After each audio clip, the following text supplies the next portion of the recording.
Shalom, shalom, shalom, Israel. First off, giving all honor and praises to the Most High and to His Son, Yahushua. Shabbat shalom to brothers and sisters that are watching online. Shabbat shalom to brothers and sisters tuning in class today. The name of today's class is Covenants of the Most High. Covenants of the Most High. Now, I know we kind of want to cover these things concerning the covenants of the Most High. I know a lot of times what we have been taught in Christianity does not line up with thus said the Lord. We want to make sure that we get the understanding that the Most High God made covenants or agreements or treaties with certain people. And he had certain people that he chose to establish his covenants with. Terms of the contract, signs of the covenant, and so forth. So we kind of want to go through this today and kind of give brothers and sisters edification concerning these things. First precept we're going to go to is Psalms chapter 105 and verse 6.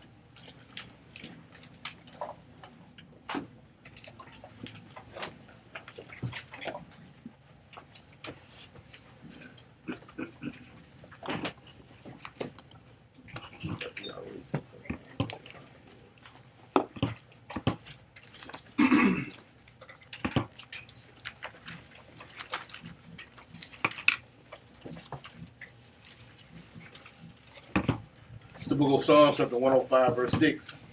O ye seed of Abraham, his servant. Is what? His servant. So the seed of Abraham is making reference to who? To Abraham, Isaac, and Jacob. Then Jacob going into what? To the 12 tribes of the nation of Israel. So even during this time, the Most High God was specific in who the covenant was for. A lot of times things get misconstrued and confused through Christianity. You read from Genesis to Revelation, it's saying the same thing. Abraham, Isaac, and Jacob. You never hear Abraham, Ishmael, and Esau. You never hear those things, man. But they are interject those things into the text. Read on up. O ye seed of Abraham, his servant. Ye children of Jacob, his chosen. His what? His chosen. So we're the servants of the Most High God, and we are the chosen of the Most High God. And we challenge Christian brothers and sisters, man, show us where the Most High God chose any other nation to have his covenant with, that he dealt with on a level that he's dealing with the Israelites. Choose. They're not going through the judgments that the Israelites was going through. They're not going through those curses that we're going through. Read on up. He is the Lord, our God. His judgments are in all the earth. And we see these things with the terrible what? Weather that he's bringing on. He's seeing things going on even in the media, in the sports world, in the entertainment world, in the banking system. We see many of these things going on in the world. These are what? These are the judgments of the Most High God. He's judging the world for what? For our sakes. He's fighting for us, and a lot of times brothers and sisters are not fighting for the Most High God. You know, we fight for the Most High God by doing what? Keeping his commandments. You know, read on out. He hath remembered his covenant forever. Read that again. He hath remembered his covenant forever. And Christians will think that the Most High God is going crazy or something. Like he don't know what he has set up and what he has ordained. The Most High God is remembering his covenant that he has with us from Adam all the way down to the Israelites, man. And that's really what it's going into. We want to go over these many different covenants, starting with Adam, then starting with who? With Noah. Then going to what? Abraham. Then going to Moses. Then going to what? To the Davidic line. Then going into what? The new covenant. All these covenants have chosen peoples and covenants and terms and agreements that the Most High God is letting people that read the scriptures know. Read on up. He has remembered his covenant forever. For what? Forever. No, a little while. Forever. Read on up. The word which he commanded to 1,000 generations. To a what? To 1,000 generations. Read on up.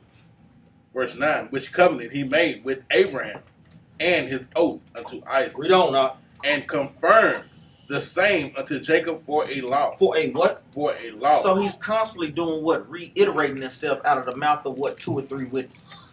You can read this particular scripture in many other places, saying the same thing. So how's all of a sudden everybody is now in the covenant of the Most High God? Like we say, we are to obey God rather than man. Is that all it on there? Yeah, I want that too.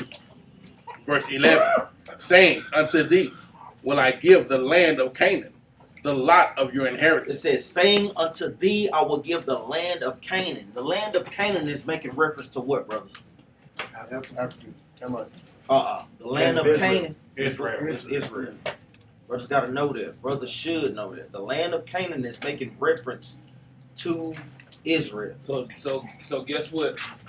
When we hear brothers come out with different doctrines talking about we Canaanites, no, the Lord just gave us the land of Canaan. That's all the Lord did with Canaan, though. Go ahead. Remember, I understand why brothers would say that, but you have to get a good understanding with that. We understand Canaan comes out of the lineage of Ham, but remember, one of the blessings that he gave Canaan are the land that they will populate other lands too, outside of Africa, mainly going into the land of Israel, or how they will be spread abroad. You got something up? Read that again, up. Saying, unto thee will I give the land of Canaan, the lot of your inheritance. And that was the promise, that was the covenant that he gave us. So like we said, we knowing that it's other nations in our land that have no damn business being in our land. This is how we identify who God's chosen people are today. Like we said, the Most High God said he wasn't going to put us back into that land until Christ come back. So what the hell are those people who's claiming to be us doing in that land if they the real people? There's many ways you can dissect how we know we are the children of Israel, and those fake Israelis or fake Jewish people are not God's chosen people, man. It just is what it is. Let's go to the book of Genesis chapter 1 and verse 28. Going into the covenant of Adam.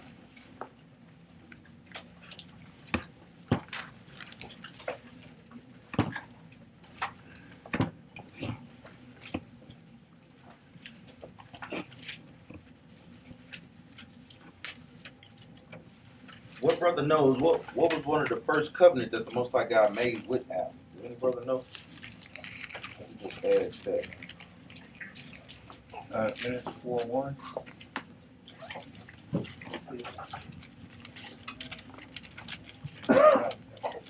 A little bit before then. Let's read this. This was one of the first covenants that the Most High God made with Adam, and really going into mankind as well. Read this, Ox. The book of Genesis chapter 1 verse 28. And God blessed them. And God said unto them, be fruitful and multiply. So this is one of the first covenants that he made with Adam, that he made with basically mankind. And this is an unconditional covenant. You know, this goes for all other nations outside of Israel. Read that again, Ox. And God blessed them. And God said unto them, be fruitful and multiply. So that is a commandment for us, to be fruitful and to multiply. How else do we fulfill being as the sand of the sea and the stars of heaven? That's how we fulfill these things. So even when we have sisters, our black sisters that commit abortion, you know, that's totally going off, man, even since the beginning. And we know a lot of times they put Planned Parenthoods in our communities to specifically target us and destroy us. Now sisters do it freely, you know, because they pushing that feminist movement, making them think that they have that right. When guess what? That's murder according to the Bible, man. It is what it is. That's my read on. And subject. So like, and replenish the earth and subdue it. And subdue it, meaning what? Go till it, build places for you to stay. These are things that the Most High God gave Adam in the beginning. Read on up. And have dominion over the fish of the sea, Mm-hmm. and over the fowl of the air, and over every living thing that moveth upon the earth. Now, during this particular time, we had dominion over the animals. You know, but we seeing right now, hey, even the animals all pressed from Esau, and they get tired of Esau, man. That's why you're seeing these attacks going on, man. Seeing the crocodile, man, he got put out of his misery. You know, everybody always thought it was going to be a crocodile, but it was a stingray. I got that pleasure. So we see these things going on constantly, people getting attacked by wild animals because we don't have dominion over them anymore, man. I want to come back to that. Jump up to verse 26. Go ahead. This one. Jeremiah. What you name? Oh, Tish. What you want? Verse 26. Genesis chapter 1, verse 26. Uh-huh. And God said, let us make man in our image, after our likeness, and let them have dominion over the fish of the sea. So even in the Hebrew, it's going to Elohim, the powers. So even when it says, let us make man in our image, who is this talking about? It's talking about the Most High Christ and the angels. Christ was even doing this time. A lot of times this goes over brothers and sisters' head. For Old Testament Israelites that's not understanding that Christ was one of the first creations that the Most High God created. The first creations, that the Most High God created. So like we're saying, if he's not here, who is the us in this context? You know, like we said, we fight on multiple fronts. Read on out. After our likeness, and let them have dominion over the fish of the sea, and over the fowl of the air, and over the cattle, and over all the earth, and over every creeping thing that creepeth upon the earth. So this is one of the covenants that the Most High God made with Adam, going into making it with mankind at this time. Jump down to verse 2 and verse 19. Genesis chapter 2, verse 19. And out of the ground the Lord God formed every beast of the field, and every fowl of the air, and brought them unto Adam to see what he would call them. And whatsoever Adam called every living creature, that was the name thereof. That was the what? That was the name thereof. So this is another covenant that the Most High God had with Adam to do what? Put him over in charge of naming all the creatures of the earth. Read on up. And Adam gave names to all cattle, and to the fowl of the air, and to every beast of the field. But for Adam there was not found an helpmeet for him. For who? For him. So he didn't have an help meet for him. Jump down to verse 24. Verse 24. Therefore shall a man leave his father and his mother, and shall cleave unto his wife, and they shall be one flesh. And they shall be what? And they shall be one flesh. Now this is going into Adam's help meet. And this is what sisters must understand. Sisters were made to be what? An help meet for their husbands.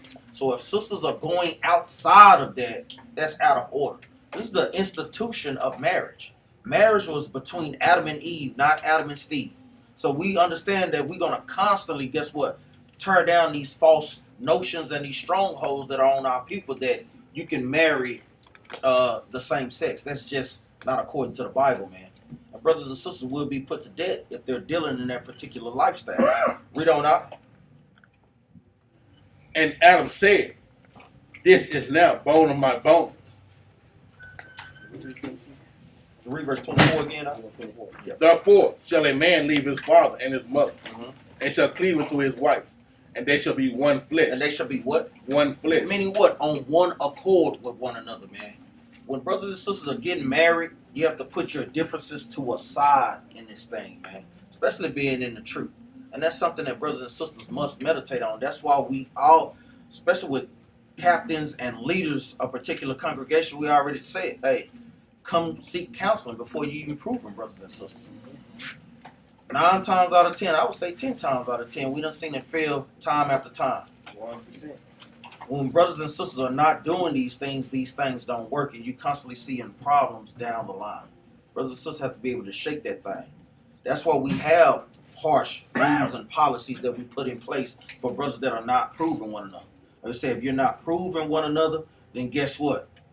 If we done told you about it, it's suspension. Then after that, you get put out the congregation. And you got to think about it. That's how a lot of people do. Israel, we got this real bad. And you see a problem coming. That's why the Lord said warning comes before destruction. So he always let you see something. So when he let you see it, then you'll let it go on. Then you want to go get help. That ain't how it go. When you see the problem, you go get help then. You don't get in the middle of the problem, then try to get some help. Because guess what? It's too late.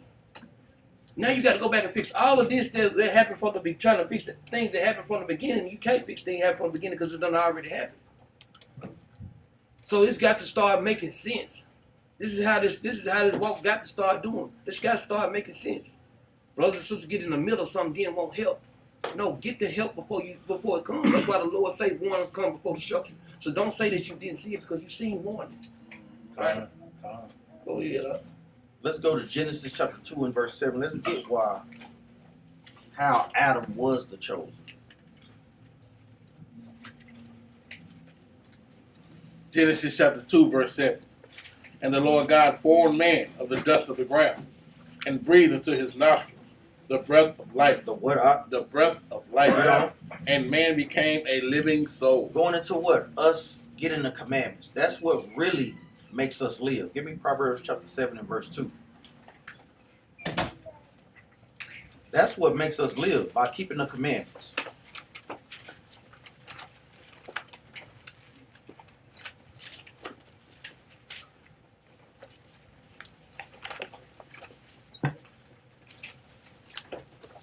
The book of Proverbs chapter 7, verse 2. Keep my commandments and live. And what? And live. Read on up. And my law as the apple of thine eye. So we're only truly living when we're keeping God's commandments. That's why he gave Adam that breath. He had other nations on the planet too as well, but the Most High God only gave the commandments to who? To Adam. And it was Adam's job to do what? Teach the other nations God's laws, statutes, and commandments. Let's get another precept. Give me Romans chapter 3 and verse 1.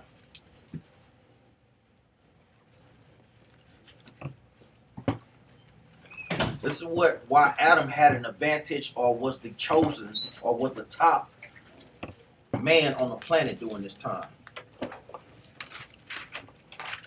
When you get there, read that out. Romans chapter 3, verse 1. What advantage then had the Jew? Or what profit is there of circumcision? Of what up? Or what profit is there of circumcision? What profit is there for us keeping God's commandments or sacrificing to the Most High God? Read on up. Much every way. He's telling us much every way. We have an advantage over the other nations in every way possible, brothers and sisters. Mentally, spiritually, and physically. Read on up. Chiefly because that unto them were committed the oracles of God. It says much every way, chiefly, mainly because committed unto us were what? The laws of the Most High God. This is why we have an advantage over the other nations, man. We have the prophecies concerning the Bible. We have prophecies concerning what our forefathers did to, guess what? Be in good standings with the Most High God, and what they did to be in bad standings. That's what that has gotten us an upper edge over all the nations, but we don't use it to our benefits. When brothers and sisters are reading the scripture, you're not literally reading to, guess what? Learn what you should and shouldn't do. A lot of times brothers and sisters just reading it as stories. No, I seen that, guess what? Solomon did this and went off. King David did this and went off. King Hezekiah did this and went off. King Manasseh did this and went off. We have to take these things into account and, guess what? Better our lives. That's how we better our lives, man. Because like we said, we're seeing what to do and what not to do in the scriptures. And a lot of times brothers and sisters don't take heed to those things. Read verse 2 again. Verse 2. Much every way. Chiefly because that unto them were committed the oracles of God. So we see why Adam was the top man on the planet Earth. Because what? He got God's commandments. Let's go to the book of Ezekiel chapter 31.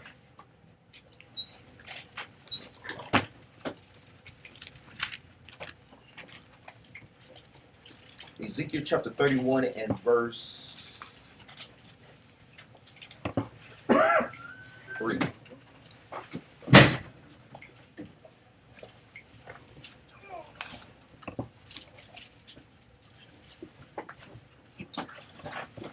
The book of Ezekiel chapter 31 verse 3. Behold, the Assyrian was a cedar in Lebanon. The Assyrian is making reference to the top man during this time. Because we know that Assyria was what? Was a mighty nation when they came into power. So a lot of times the Most High God would use a powerful nation as a powerful man in authority. Read on.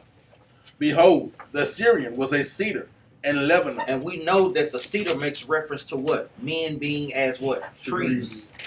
Read on. With fair branches. Uh-huh. And with a shadowing shrub.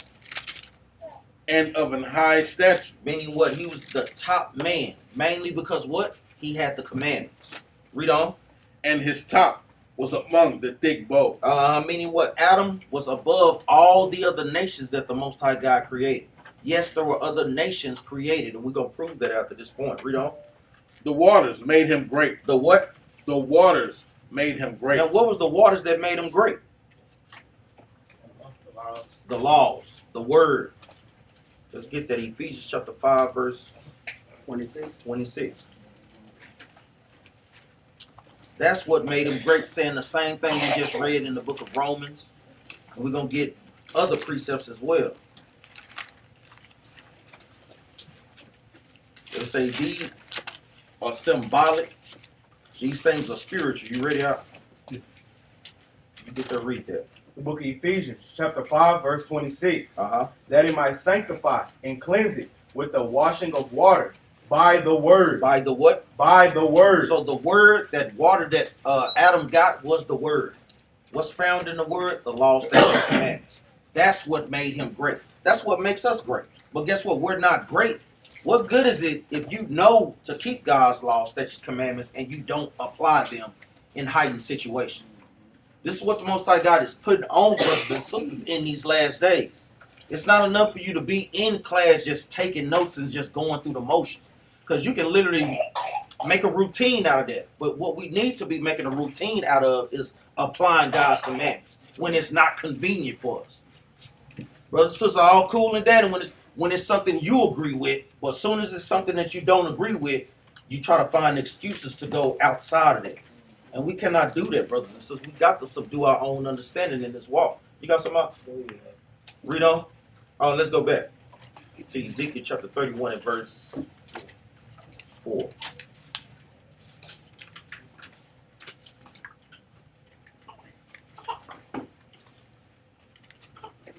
Book of Ezekiel, chapter 31, verse 4. The waters made him great. The deep set him up on high with her. Rivers running round about his plants. And sent out her little rivers unto all the trees of the field.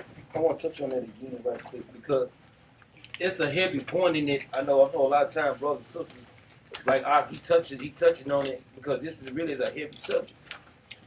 Especially when you concern it, because you see how the Most High God comparing us to trees, right? Let's go to Psalm chapter 92 and verse 12. Let me keep it out this read.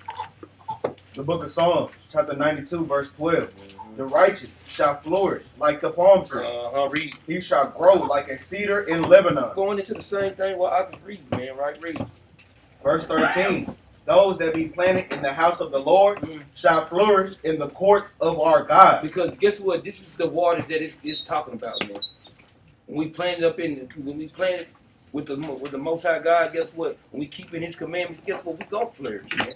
This is how the nations can look at us and say that we are righteous and understanding people because we do keep the law, statutes, and commandments. Not just because we got it, because we keep those things, right? Read. Verse 14.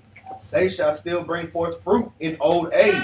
Read. They shall be fat and flourishing. So guess what? Even from when you first get into the truth, or guess what?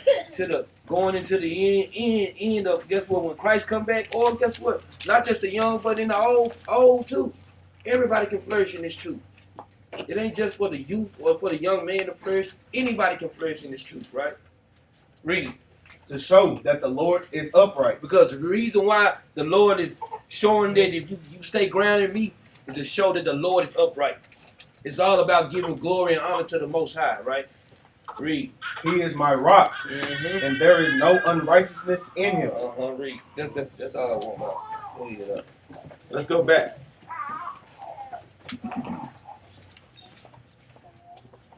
So we see what made Adam great. Why the Most High God chose him, why he was chosen, why he was set above all other nations. I would say when we go outside of those things, we're what? We're put below other nations. Brothers and sisters must understand that, man. Most High God, you keeping one part, you may be wearing your fringes, but what good is it if you're not setting an example at your job in your conversation?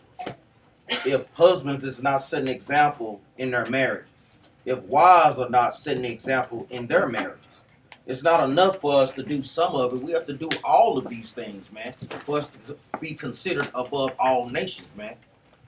Did we finish verse 4? Yeah, we read off. You want to read it again? No, that's all I want. Let's go back. Let's go to 2nd Ezra chapter 3 and verse 5. So 2nd Ezra chapter 3 and verse 5.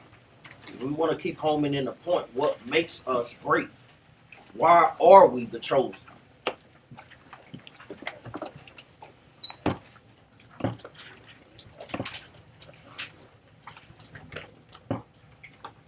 The book of 2nd Esdras, chapter 3, verse 5. And gave us a body unto Adam without soul, which was the workmanship of thine hand. And didst breathe into him the breath of life, and he was made living before thee. So he was created. But then when the Most High God put the breath of life going to what the commandments, that's what truly makes us live. It's like an engine to a car. And we got to understand that that's what makes us go. Read on out.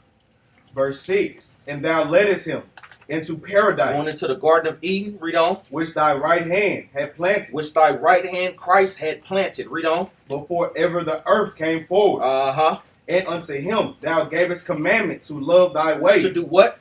And thou gavest commandment to love thy way. And the Most High God gave him commandments to love his way. Going back to what? 1 John 5 and 3. And many other precepts.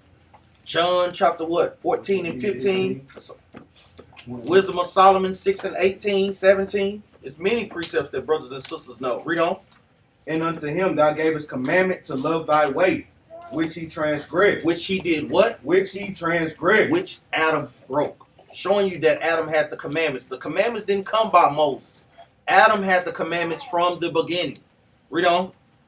Which he transgressed. And immediately thou appointest death in him, and in his generations, of whom came nations, tribes, people, and kindreds out of number. So in the terms of the covenant, he was commanded to do what? Keep God's laws, statutes, and commandments. But he did not keep those terms. Going into what? Listening to his wife.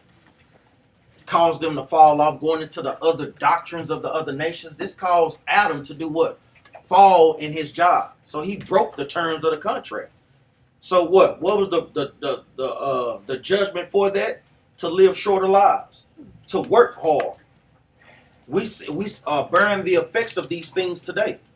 Let me say we barely have enough time to even deal with our church because brothers and sisters are working 10 to 12 hours a day. We seeing these things, how the earth is all out of order, man. Let's go back to Genesis.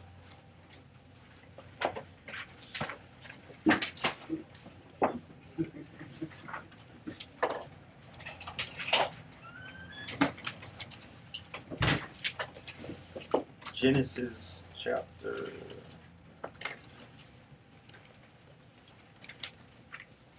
Give me Genesis chapter 5 and verse 1.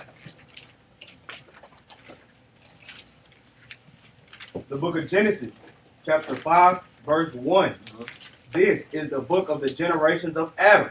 And the day that God created man, in the likeness of God made he him. So secular historians would call these what? The Adamites, basically. So like we said, this is basically going into more of the covenant on who the Most High God was truly dealing with. Read that again from the top.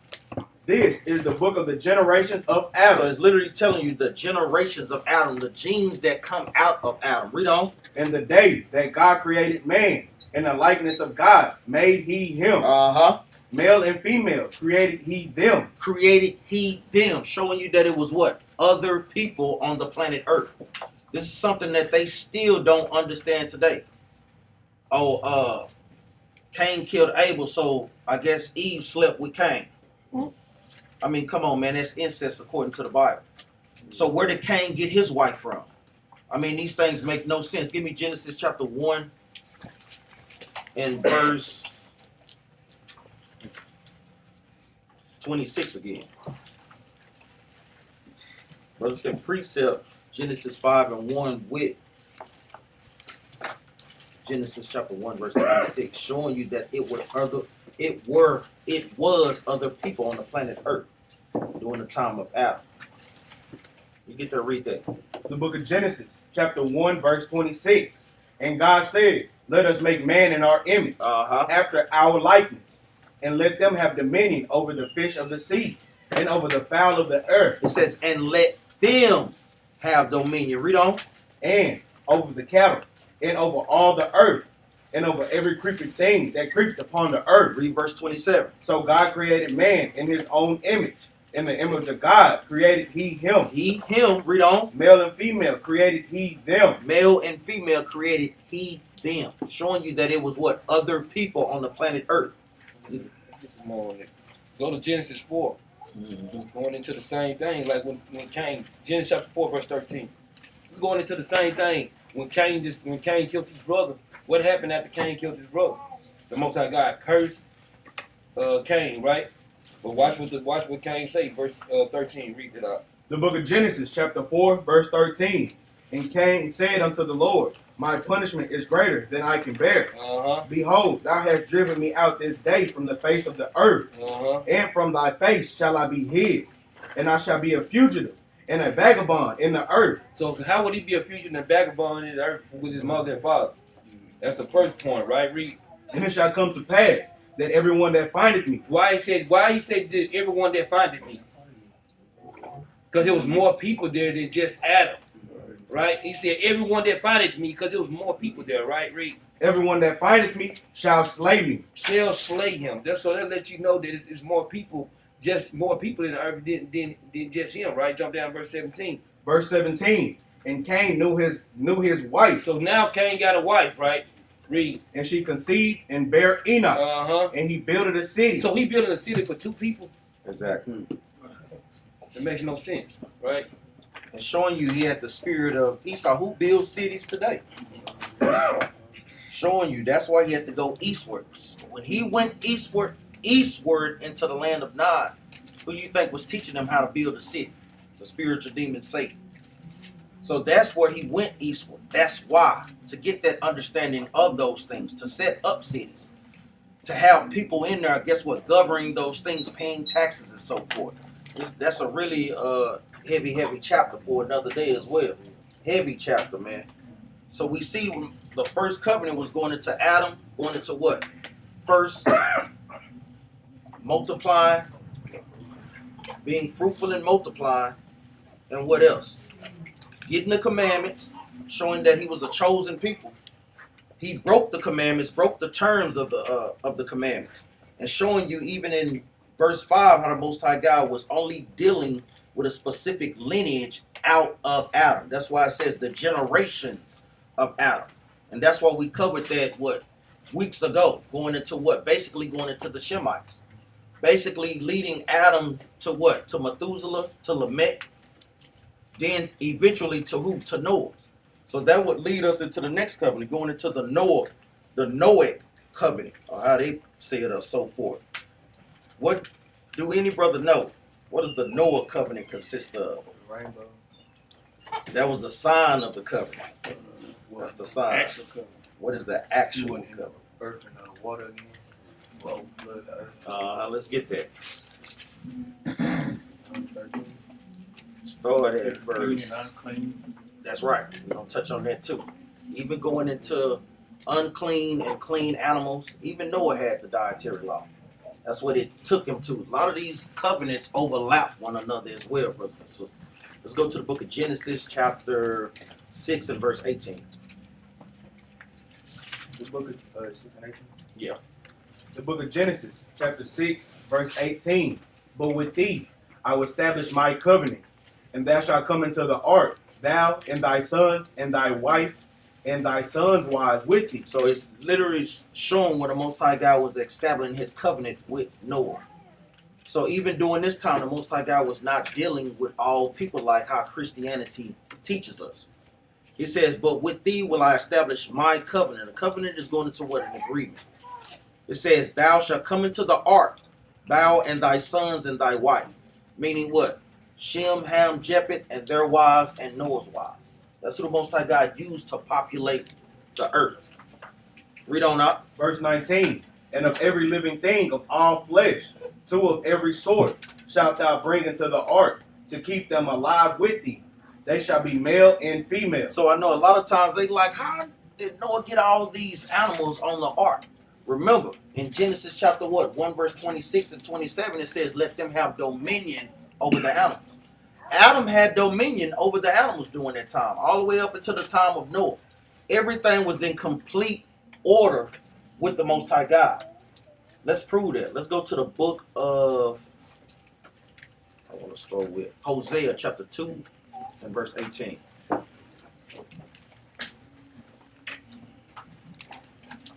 So we see that covenant that the Most High God was going to save him from the flood, put him and his family on an ark.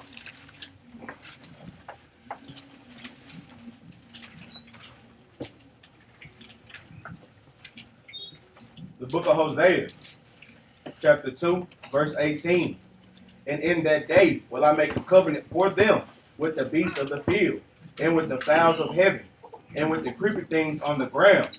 And I will break the bow and the sword and the battle out of the earth, and will make them to lie down safe. So we see during the time of Hosea, we know that covenant was long broken, man. Long broken.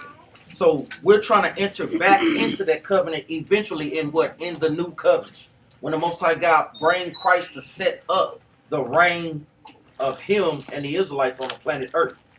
Give me another precept. Let's go to the book of Isaiah chapter 11 and verse 6. So that's why we see the animals not in order today. People are constantly getting attacked by bears, mainly Esau, because they out there dealing with them and messing with them. Ain't no damn way they ain't got no business dealing with them, man. You get that, read that out. The book of Isaiah, chapter 11, verse 6. The wolf. This is going into the covenant when we get back into our homeland, when everything is back in order. Read on.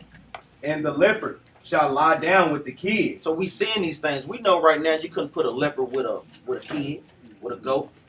You've been and ate them up. Read on up. And the calf and the young lion and the fatling together. So we know that these animals don't dwell safely together right now. Read on. And a little child shall lead them, and the cow and the bear shall feed. So this is a day that we're waiting for.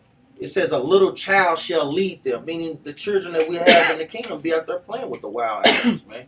Because they are going to be in order. Read on up. And the cow and the bear shall feed their young ones, shall lie down together, and the lion shall eat straw like an ox. Read that again up. And the lion shall eat straw like the ox. It says, and the lion shall eat straw like an ox. Meaning what? Animals are going to go back to being what? Plant-based diet. Most High God has given us hints to how they were even in the beginning. That's why it wasn't a pain for what? Noah to get them on the boat. Why they want to, we get slick scoffing, brother. Man, that damn lion would have been done ate that chicken up. It would have been done ate them cows up. But they was on a plant-based diet during this time. Like we said, this is, when things get back in order, everything is going to get back in order, man. We're talking about the atmosphere, the earth, the people, the animals, everything, brothers and sisters, man. We're going to be in complete order. It's not what we see today, man. A little bit in order, a lot of bit out of order. Nah, man. It's not going to be like that. And this some days, brothers and sisters, need to be praying for. Read on up. Verse 8. And the suckling child shall play on the hole of the asp. An asp is a what? A snake. Read on. And the weaned child shall put his hand on the cockatrice. Cockatrice. Den. Also making reference to a what? Dragon. A snake. Or you can say it's really snakes. But I know sometimes brothers and sisters may say lizards or so forth.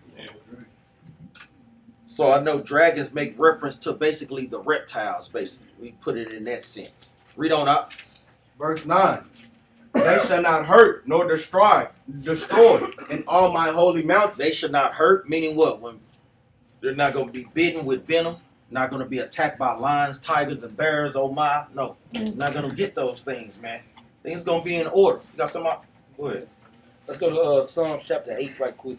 Going into the same thing I was saying, because like when the Lord had gave him dominion over this, also, like you say, it wasn't just It wasn't to exalt man, it was to exalt the Most High, right? To show you His work, right?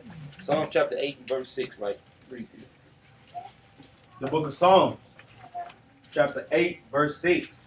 Thou madest him to have dominion over the works of thy hand. Read. Thou hast put all things under his feet. So who's that going into? Well, Adam. Going into Adam, what we reading, going, right? Read on. Verse 7. All sheep and oxen, yea, and the beasts of the field, Read. the fowl of the air, and the fish of the sea, and whatsoever passeth through the paths of the sea. O Lord our God, how excellent is thy name in all the earth. So guess what, man?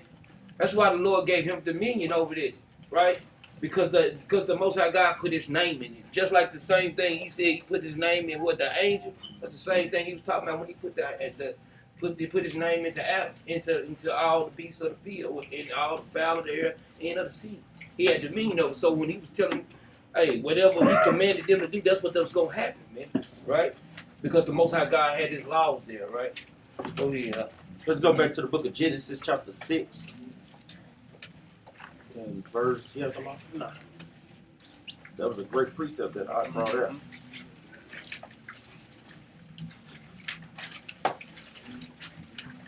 Genesis chapter 6 and verse 19. The book of Genesis, chapter 6, verse 19. And of every living thing of all flesh, two of every sort, shalt thou bring into the ark. And we know the ark, that's the true story. If brothers and sisters do their research, you'll see that the ark is still over there in what land? Mount Ararat, which is modern day what? Turkey. You can literally see those things in the ground.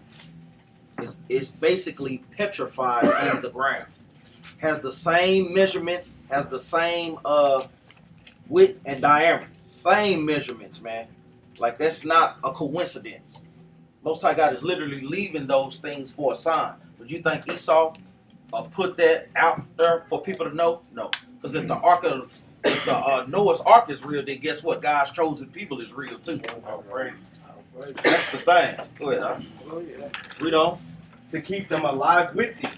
They shall be male and female. Uh-huh. Of fowls after their kind, and the cattle after their kind, and of every creeping thing of the earth after his kind.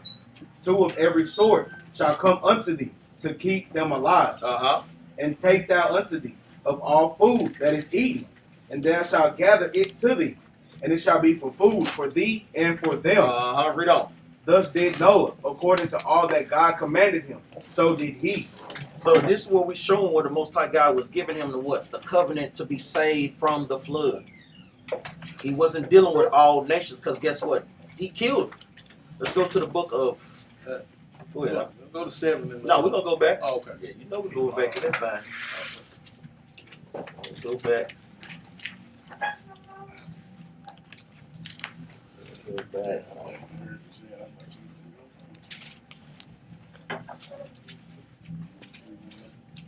2 Peter chapter 2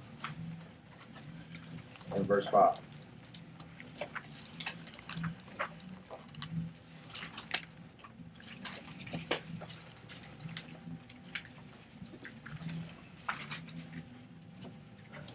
The book of 2 Peter, chapter 2, verse 5.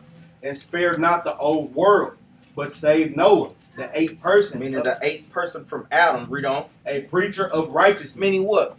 Noah was what? When it says a preacher of righteousness, what was Noah doing? Keeping the commandments. Keeping the commandments. He was teaching the commandments. A preacher of righteousness. What is righteousness? Deuteronomy 6:25. Keeping the law. So it's even letting you know, even during the time of Noah, before Moses, they was what? Keeping the law. Following the tradition that was passed down from what? From Adam. From Adam to Methuselah to Lamech unto Noah. Read that again up. And spared not the old world, but saved Noah, the eighth person, a preacher of righteousness, bringing in the flood upon the world of the ungodly. And the Most High God was killing the people that's not keeping His commandments. So just to make it plain and put it in layman's term for brothers and sisters, man. Give me 2 Ezra chapter 3 and verse 11. So the Most High God chose him. He was a chosen vessel. that the Most High God was dealing with. So we see where we have a covenant, and when the Most High God is dealing with a specific person out of that covenant. Constantly. And it's the same way. The Bible has no contradictions. It's only man that contradicts it because they don't have the proper understanding.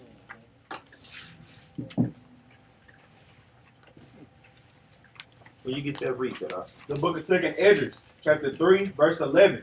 Nevertheless, one of them thou leftest, namely Noah, with his household, of whom came all righteous men. Of whom came all righteous men, meaning what? A specific lineage that the Most High God was dealing with through Noah. Right. Read on. Verse 12. And it happened that when they that dwelt upon the earth began to multiply, and had gotten them many children, and were a great people, they began again to be more ungodly than the first. And we see these things. Even constantly, as we see brothers and sisters coming to the truth. Sometimes, hey, these things can be aimed at us because now brothers and sisters know how to gravitate through the law. They know how to try to make wiggle room for certain things. Well, no, I'm not going to do it that way per se. I'm going to do it this way. You know, and that thing is wicked as hell when you think about it, man. And man, look here, man. Shout out to being the Most High sending this son, man, your house out, man. Because if it wasn't for grace, man, all this wiggle room, brothers and sisters be trying to wiggle their way out of doing some stuff. Man, look here, man. What would none of us be here, man? A lot of times we take for granted, man, this truth like a mug, man. Man, I don't know how brothers and sisters think about verse 12. Read verse 12 again. Verse 12. And it happened that when they that dwelt upon the earth began to multiply. So after Noah, when Noah came, people began to multiply, right? Read. And had gotten them many children. And got many children, right? Read. And were a great people. Uh-huh. They began again to be more ungodly than the first. So why do you think the Most High God is not going to destroy this place? He said, man, that we was more ungodly than the first, than before the flood, man. You think he not going to destroy this place again, man? Well, this got to be insane, man. Thinking how brother and sister mindset should be, man. Go ahead, Doc. Let's go to Genesis chapter 7 and verse 1.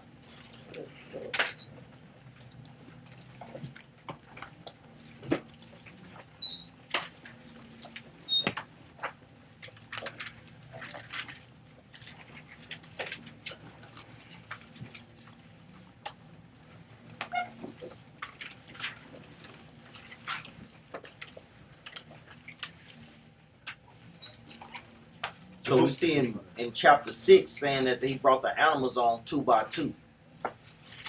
Read Genesis chapter 7 and verse 1 out. The book of Genesis, chapter 7, verse 1.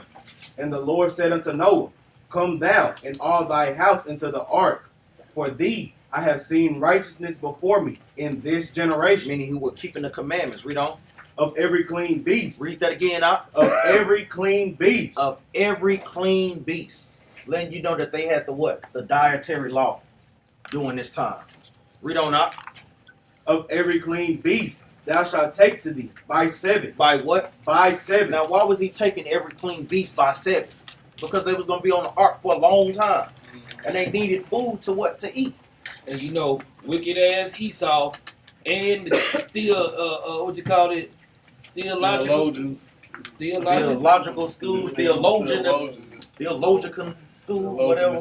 So, cemetery school. For real. So, they always tell you by 2. They never explain the 7. That's right. You never hear them say this. Why they never bring 2? Why they never bring that up? Because they don't want to talk about clean animals and unclean animals. They want to say all animals is good for you to eat. That's why they go around killing everything, trying to eat everything. Right? They never bring, even like we said with that movie Noah. Oh man, that's a terrible movie. I'm talking about a terrible movie. They got Shim and him. They all of them white or red. And they little kids. So where the Negroes, where black people come from then? Because we knowing that white people have recessive genes. They can only make themselves. So even on just a scientific level, that movie is just terrible, man. It's terrible all the way around, man. I'm talking about terrible, man. Oh, yeah. Go back to Genesis chapter 7 and verse 2. The book of Genesis, chapter 7, verse 2 from the top. Of every clean beast thou shalt take to thee by sevens the male and his female, and of beasts that are not clean by two the male and his female. Even on that, it's literally showing you the ones that are not clean, meaning what? The ones that we cannot eat. Because they needed food for them. Jump over to, you want to touch on something right quick? Nah, that was just it. Touch on to, jump over to Genesis chapter 9 and verse 3. Start at verse 2, Salaki. The book of Genesis, chapter 9, verse 2. And the fear of you and the dread of you shall be upon every beast of the earth. Read that again out. And the fear of you and the dread of you shall be upon every beast of the earth. That's why he was able to get those animals. Even like I was going into, those animals during that time was filled with the spirit of the Most High. To be what? To be perfectly in order. To have fear from man. And we don't have that now, like the precepts we just going through. Like, you know, we're in these last days. Read on up. And upon every fowl of the air, upon all that moveth upon the earth, and upon all the fishes of the sea, into your hand are they delivered. Read verse 3 out. Verse 3, every moving thing that liveth shall be meat for you. Now, what does that mean? See if brothers understand. It says every living thing, because a Christian will try to get slick. So we literally just read in chapter 7 when we had clean beasts and unclean. But in verse 3 it's saying every moving thing. Does it literally mean every moving thing? No, everything that God ordained to be clean. That's right. And that's the point. Everything, every living meat that the Most High God ordained to be clean. That is the point. Y'all brothers have to watch out for that, because Christians will try to pull that one, man. Read on. Of every moving thing that liveth shall be meat for you, even as the green herb have I given you all things. And this is not talking about kush. No. This is not talking about weed that you can smoke. No. Green herbs that you can eat. Like we said, if you want to eat every green herb, go eat some poison ivy then. Real, man. Like, come on, man. Brothers, we cannot be simple in this truth, man. For brothers that's giving excuses trying to smoke. Read on up. But flesh with the life thereof, which is the blood thereof, shall you not eat. Shall you what? Shall you not eat. Meaning what? Even during this time, we couldn't eat what? Bloody meat. These are the laws that the Most High God was giving us. Let's go to Leviticus chapter 17 and verse 11.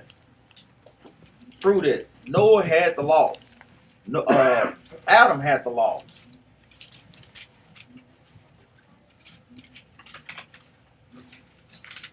Let's say this is going into the terms of the contract in Genesis chapter 9. We seen that Noah was what? Got the covenant. He was the chosen out of the covenant, and he got the terms of the contract. You get that? Read this, huh?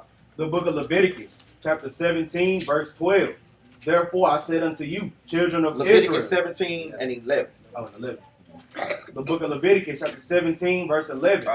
For the life of the flesh is in the blood, and I have given it to you upon the altar to make an atonement for your soul. So we gave and sacrificed. The blood was for an atonement. Read on up.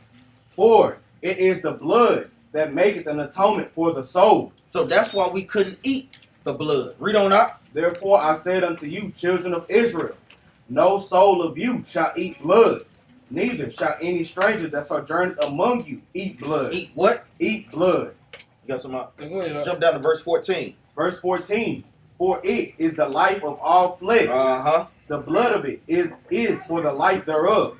Therefore I said unto you, the children of Israel, ye shall not eat the blood of no manner of flesh. Meaning what? Cook that thing well done. We ain't eating raw or semi-cooked steak or meat or anything. We leave that for the other nations, man. All the way through. Read on. For the life of all flesh is the blood thereof. Read on. Whosoever eateth it shall be cut off. Read that part again out. Whosoever eateth it shall be cut off. And if brothers and sisters are dealing in that type of spirit, hey, you're going to be cut off, meaning the Most High God will kill you. So even going from the time of Noah, these things were established. Let's go back to Genesis chapter 9 and verse 8. So we're seeing the covenant that the Most High God made with Noah seeing the terms. Read this. The book of Genesis, chapter 9, verse 8. And God spake unto Noah and to his sons with him, saying, And I, behold, I establish my covenant with you and with your seed after you. And with your what? Seed after you. Now, what is that going into? One specific. One specific seed. But who is that seed that he was going to deal with? Shem. What precept is that? So is it Sirach 44 and 17? That's a good one. But even just right here, jump down to verse 27. 26. Read this out. Verse 26. And he said, Blessed be the Lord God of Shem. Of Ham and Japheth too. Blessed be the Lord God of Shem. And Canaan shall be his servant. So that's that seed that the Most High God was talking about in what? In verse 9. And behold, I establish my covenant with you and with your seed, singular, after you. That seed that he established next was going into what? Shem. That's why you see that. Read on. And also you see how heavy this one precept is. And he said, and Canaan shall be thy servant, going to meaning that we're going to be taking Canaan's land. That's right. So that's right. That's why that precept is, like you say, it's a heavy precept. Go ahead. Jump back down to... Yeah, thanks so. I know we want to fight on multiple fronts. I had let's go back right quick because I want to touch on this because that unclean thing, like I was touching on. I don't want to leave it off, but go back to Genesis chapter 4, and this show you kind of really how heavy the scriptures run and how serious the Most High God do His work. Right? Read verse 4 right quick. Genesis 4. Yeah. The book of Genesis, chapter 4, verse 4. And Abel, he also brought of the firstlings of his flock, and of the fat thereof. And the Lord had respect unto Abel and to his offering. So why did the Lord have respect unto Abel and his offering? Give some answers right quick. Why? It was his first. And what else? And it was That's it. that's what he had. And what else? That he put God first. And that it was clean.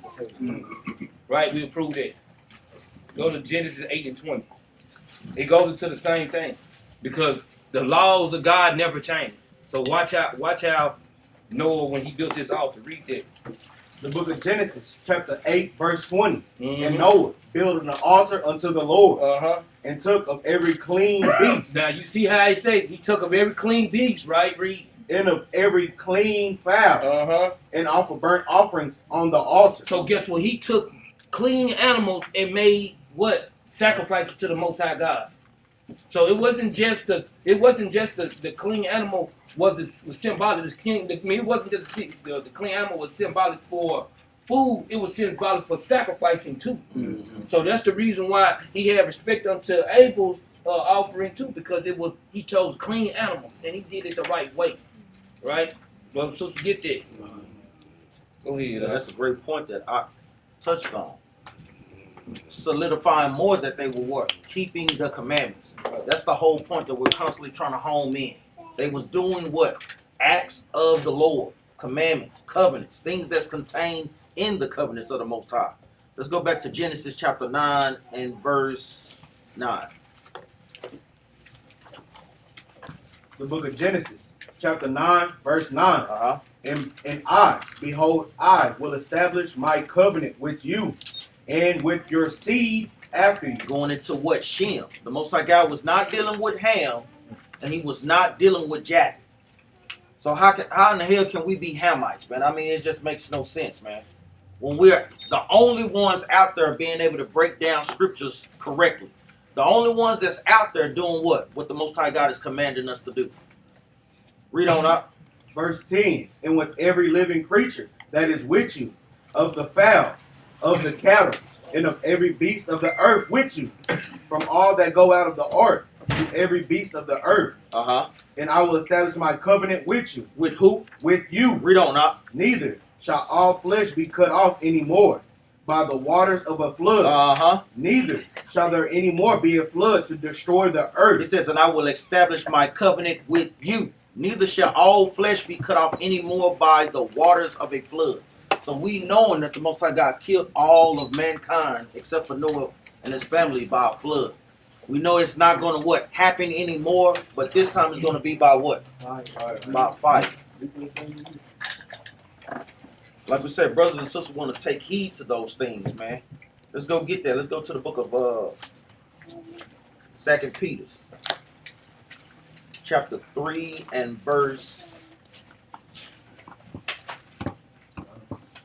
10. Let's get straight to the point. The book of 2 Peter, chapter 3, verse 10. But the day of the Lord will come as a thief in the night, in the which the heavens shall pass away with a great noise, and the elements shall melt with fervent heat. So we knowing that nuclear missiles has these particular type of capabilities to melt any and everything. Read on up.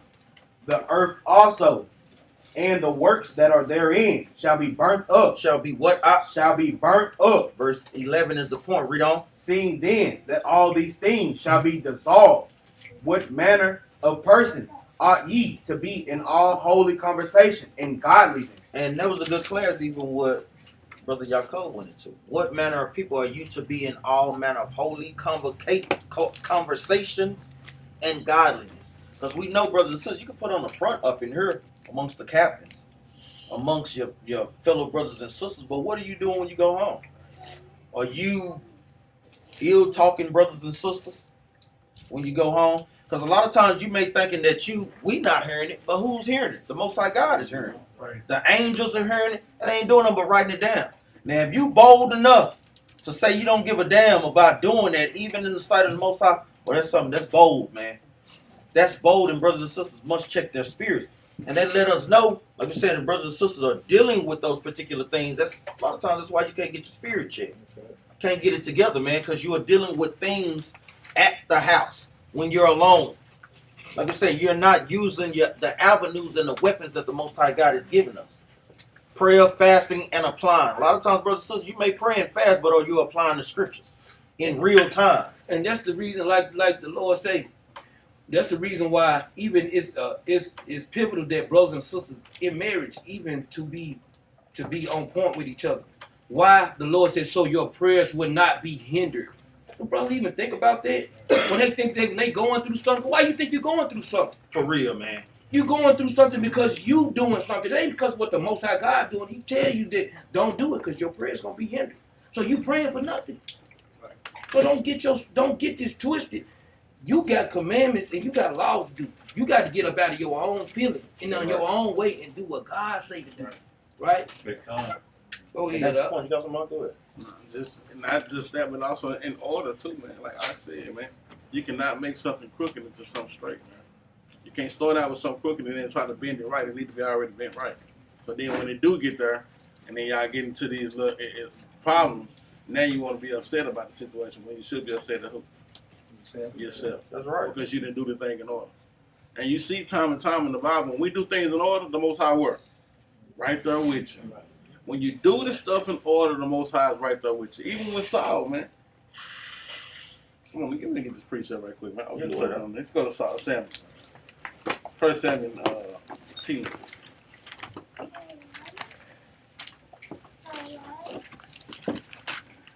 We know Saul went off at one point in time in his reign. But from the jump off the multitude, he was mighty, man. Right? The Most High chose him for a reason. Read 10 and 9. Just real quick. The book of 1 Samuel, chapter 10, verse 9. And it was so that when he had turned his back to go from Samuel, God gave him another heart. So this is what Samuel was talking to Saul, communing with him on what to do. He said when he went to leave, God did what to him? God gave him another heart. When you do things in order, the Most High will give you the right ways and the right mindset to handle situations, man.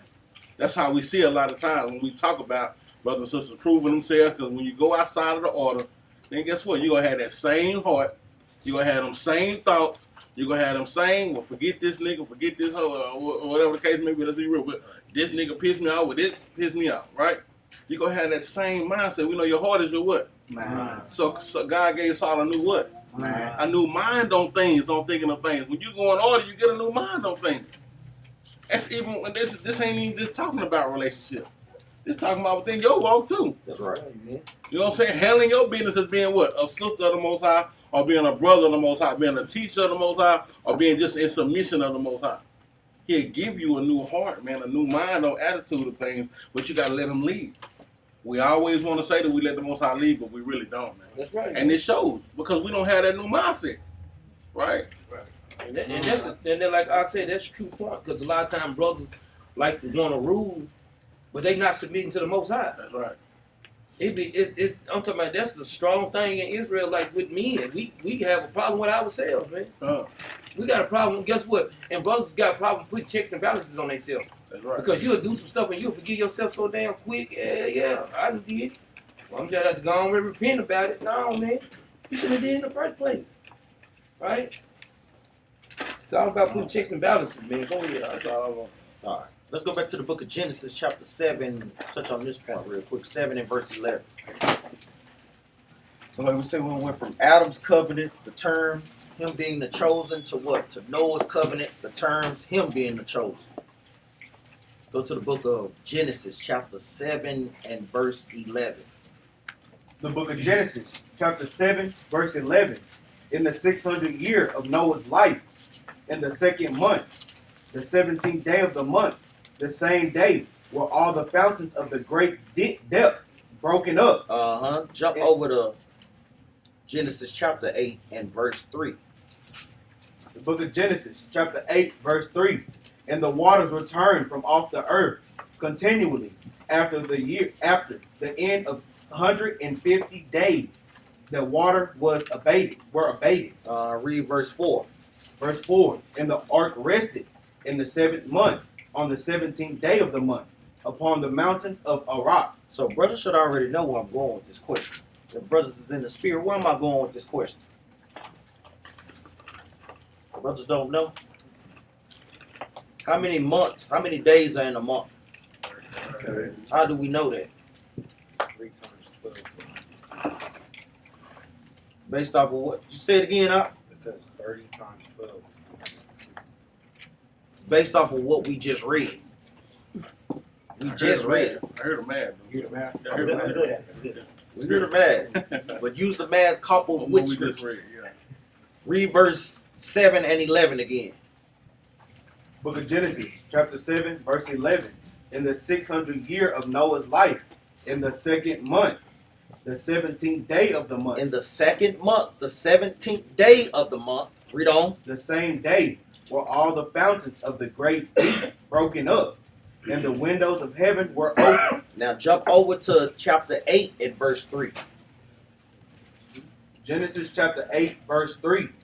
And the waters returned from off the earth continually, and after the end of 150 days, the waters were abated. So we know that they were starting to go after 150 days. Now read verse 4.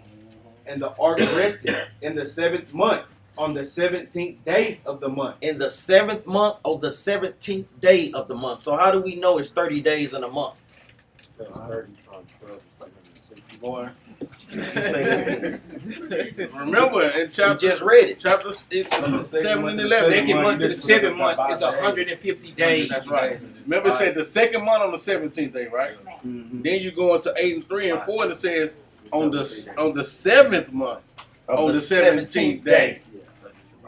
Do brothers and sisters see that? Brother Ezra, you out there in La La Land, do you see that? Because that thing gonna come up. You don't. What do you say? Explain. That's what he's saying. Verse 7 and 11. This is in the 600 year on the 2nd month. Then what? Jump over. Then you say Oh, okay. Then you. So what said that, it like, but I heard y'all, but what really is that saying? 150 divided by 5 is 30. Or what? That is how many days in a month? 30. Because now you get to your math. Yep. Because 15 to 150 divided by 5. That's right. 150 divided by 5 months. I went to make sure, so I don't. Hey, man, I went there too. I but do we some get it. math. But we get it. But we get 30 times what? 30 times 5. Yeah. Right. Do sisters see that? Yes. I'm seeing Mama Ryan. She look at the look. So we got 2 months. I mean, the second month on the 17th day to the 7th month on the 17th day. That's 5 months in between, and it's 150 days divided by 5. give you 30 days in a month, 12 months in a year, 360. So that's how we, like we say, know even with the months or whatnot. Let's. When you think about it, if you was basing your age off of this, we younger than what we think we are. We do. Would you take this? Think about it, man. If you start at 360, when you first was born to right now, take 5 days off every year.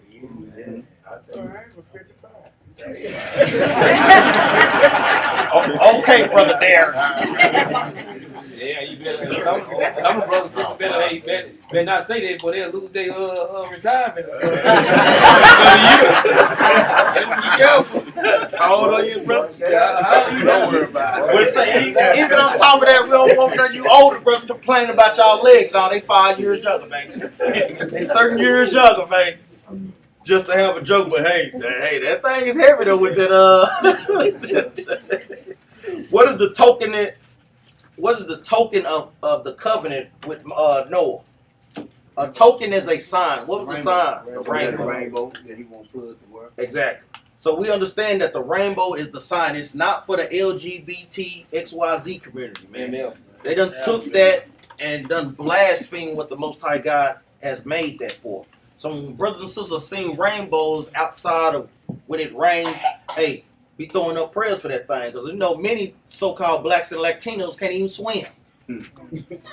Better be thanking the Lord for that thing, boy. That to drown, boy, that's a terrible death, man. And y'all, if you just think about the LGBTQ ML, you just think about they use gay bashing is the same way the Jewish people use as anti-Semitic. They use that one and the same, man. I'm talking about them some pretty devils, man. Go ahead. Let's go to Genesis chapter 9 and verse 12.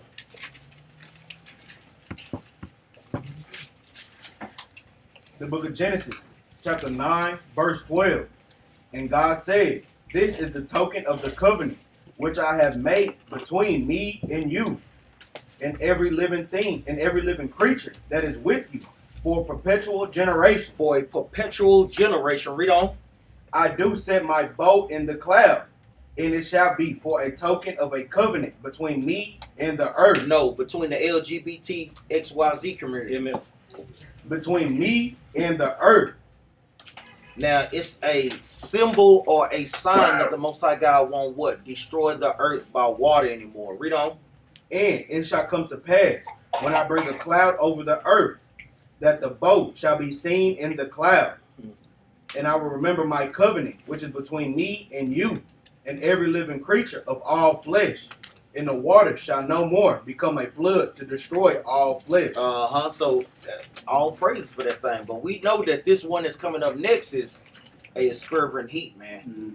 So brothers and sisters want to make sure that we get our minds right for these things, man, because the Most High God is not going to play. Like we say, favorite scripture we love to go to. Give me Zechariah chapter 13, verse 8. And we have to get the understanding and the seriousness of this.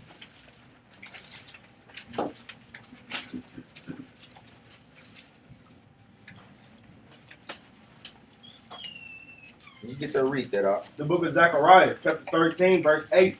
"And it shall come to pass, that in all the land, saith the Lord, 2 parts therein shall be cut off and die." So brothers and sisters that can't get their spirit right, that's not trying to properly repent, trying to have a diligent good works in this walk, 2/3 of our people are not going to make it, man. Like we always say, that's the majority of the people that we see every day, man. We want to let this thing home in. Out of a family of 3, 2 ain't going to make it, 1 is. So you just do that continually with your family, with your people at work, with the people that you go to the store with. Every 3 people you see, you take 2 out. It's just that 1. That thing is heavy, man. That thing is real heavy. That's right. It's some serious numbers. Jump down to Zechariah chapter 14 and verse 12. Book of Zechariah, chapter 14, verse 12. And this shall be the plague wherewith the Lord will smite all the people that have fought against Jerusalem. Their flesh shall consume away while they stand upon their feet. Like we always get a clip of what? Sarah Connor on that Terminator movie where she had that dream of that nuclear bomb hit. Like we say, her skin blew away before her bones had the time to hit the earth. Read that again, huh? And this shall be the plague wherewith the Lord will smite all the people that have fought against Jerusalem. Their flesh shall consume away while they stand upon their feet. And their eyes shall consume away in their hole. Read on now. And their tongue shall consume away in their mouth. So the Most High God is literally giving us a detailed description of these things to come, to let our people know how serious this thing is, man, that we're approaching. It's very, very serious, brothers and sisters, and we cannot take this for a joke, man. Almost got it. I know I'm looking for it. Yeah. But we know we some visual people, visual lights. I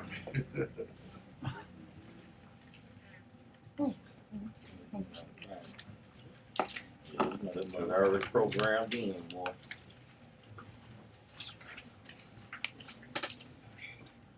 To give our people some visual effects.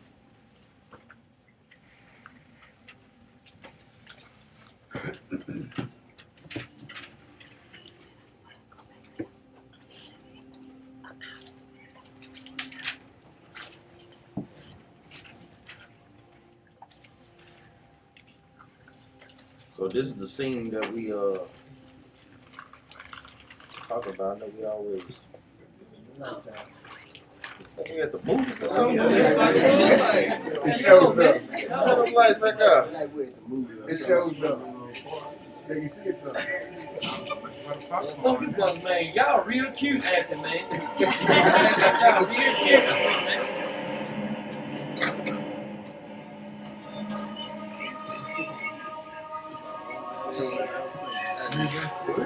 Like they took the light. I was like, I smell it popcorn or something in there.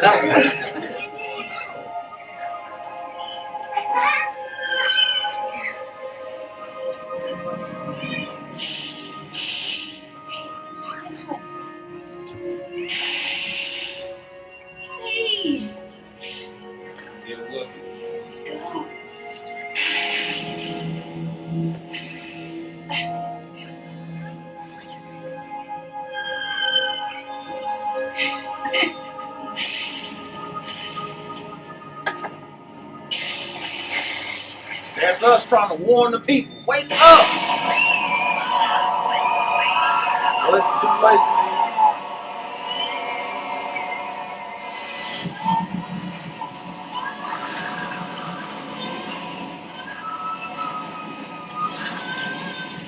And the teacher.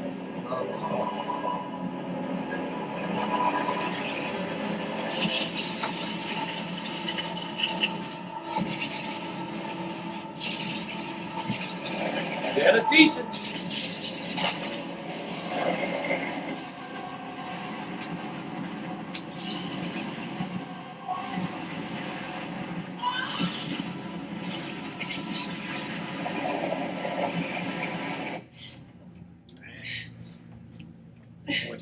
Better wake up.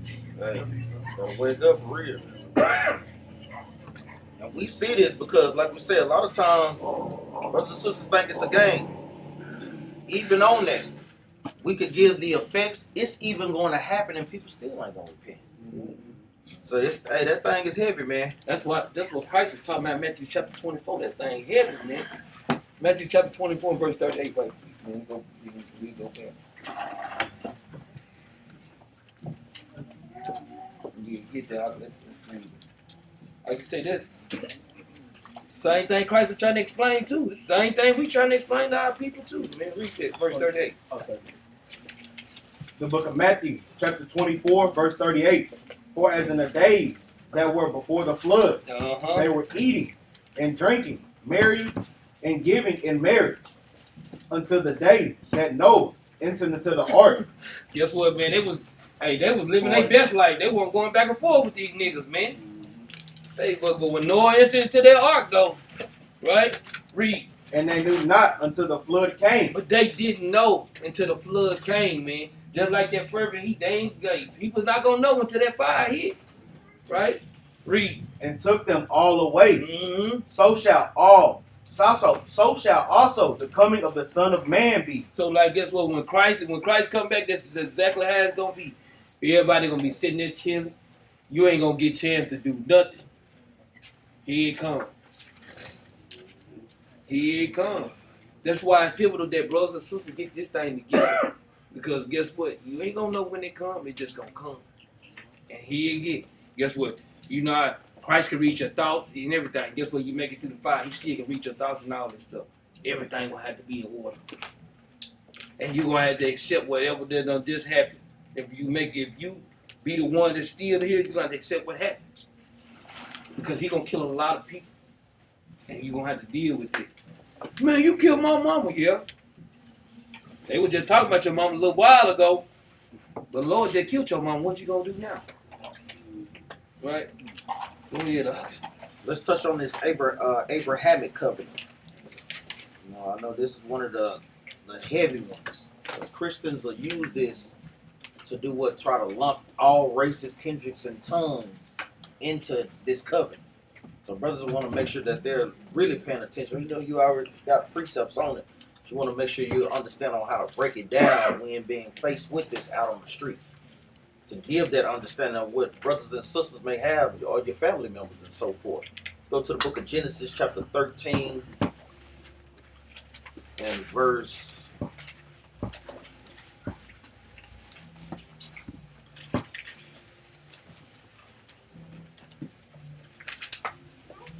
I want to start it. So, like, give me Genesis chapter 12 and verse 1. A little bit before. Till we get to it. So we know that what goes from Abraham to Noah to Shem, then eventually to who? To Abraham. The same lineage that we were breaking down a couple weeks ago. So you want to put those classes together. So brothers and sisters can understand that on what truly being Shemitic really means. There's no way brothers and sisters shouldn't understand that when we see these things going on in the news. And that's one thing even with Kyrie, properly not knowing how to explain these things. Leave it to your brothers, man. We got your back, man. We're going to break these things down right, man. You get there, read this out. Genesis 12 and 1. The book of Genesis, chapter 12, verse 1. Now the Lord has said unto Abram, get thee out of thy country, and from thy kindred, and from thy father's house, unto a land that I will show thee. So this is what the Most High God was dealing with Abraham, showing him and giving him the land of what? Of Canaan, which really is the land of what? Israel. How big really is the land of Israel that the Most High God gave us? You the brothers know? From what to what? From the part of Africa that's like all the way to Asia. Well, we technically from the river now all the way over to the Euphrates. Read on up. Verse 2. And I will make of thee a great nation. A great nation. Read on up. And I will bless thee and make thy name great. And thou shalt be a blessing. And I will bless them that bless thee, and curse him that curseth thee. And in thee shall all families of the earth be blessed. Now, when people say that, remember it's a difference even on this level between what? Blessings and a covenant. It is a difference. Ishmael was giving blessings, but he wasn't giving the covenant. So even with that, you have to learn to pin Christians into a corners with that.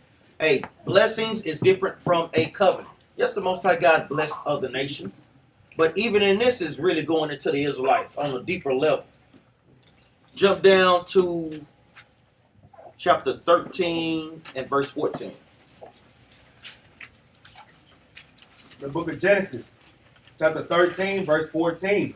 And the Lord said unto Abram, after that Lot was separated from him, lift up now thine eyes, and look for the place look from the place where thou art, northward and southward, and eastward and westward, for all the land which thou seest, to thee will I give it, and to thy seed forever. And to thy seed, singular, forever.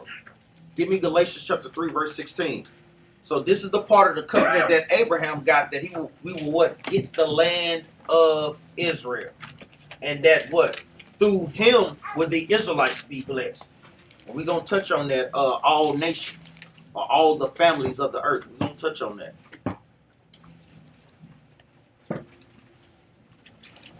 So they love to try to run to Galatians chapter 3 and verse 16.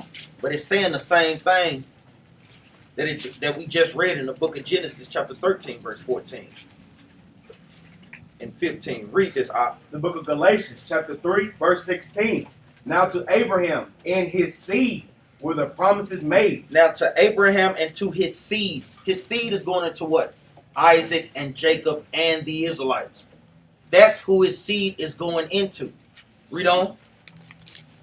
He said not, He's not saying, read on, and to seeds as of many. just like I did a great job of pronouncing that thing, seeds. He's not saying the other children that Abraham had. He's not saying Ishmael, and he's not saying who? Esau.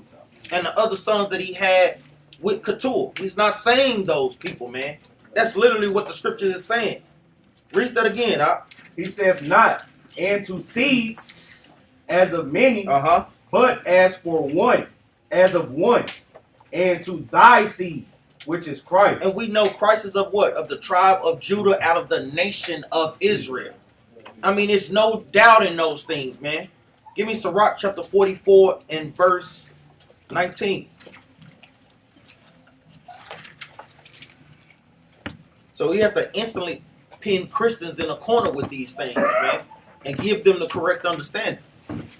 Because we know a lot of them, they don't understand, but say some of those high-level Christians, they understand. And they are deliberately confusing the people, man. Really trying to what? Establish Christianity. You get that, read this, huh? Verse 20. Because 19 is going into really Noah. Yeah. Okay, the book of 18, Salaki. Okay, the book of Sirach, chapter 44, verse 19. Yeah, 19. Verse 19. Abraham was a great father of many people.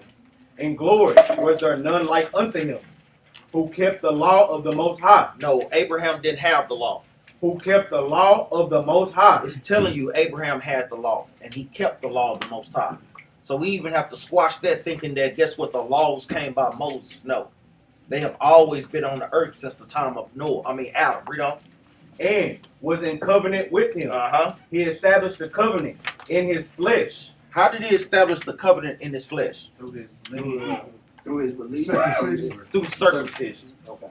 Through circumcision, meaning we're going to touch on that too, where he had to cut off the foreskin of his flesh. Read on. And when he was proved, he was found faithful. Therefore, he assured him by an oath that he would bless the nations in his seed, and that he will multiply him as the dust of the earth. Multiply him going into what? Hosea chapter 1 verse 9. Multiply us as the seed and as the stars of heaven. Literally can break this thing down word upon precept, man. Read on. And exalt his seed as the stars, and cause them to inherit from seed to seed. And it's steady showing you his seed, singular, never plural. Read on. And from the river unto the utmost part of the land. Even going back to the initial covenant, who was given that land? Abraham and his seed. Read on. With Isaac did he establish likewise for Abraham his father's sake. And it's literally breaking it down even more. Even Isaac, meaning he cast off Ishmael. Read on. The blessing of all man and the covenant. And made it rest upon the head of Jacob. And he made that covenant to rest upon the head of Jacob, man, our forefather. Read on. He acknowledged him in his blessing. And gave him an heritage. And divided his portion among the 12 tribes. Did he part them? And that's plain upon tables, man. Literally breaking it down all the way from Abraham to Isaac to Jacob. And there's various other precepts that brothers can get. Let's go back to the book of Genesis.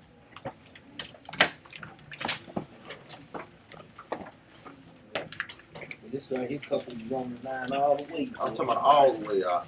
So we know the tokenet. What was the sign of Abraham's covenant again? Did brothers remember? Circumcision, the foreskin of his flesh.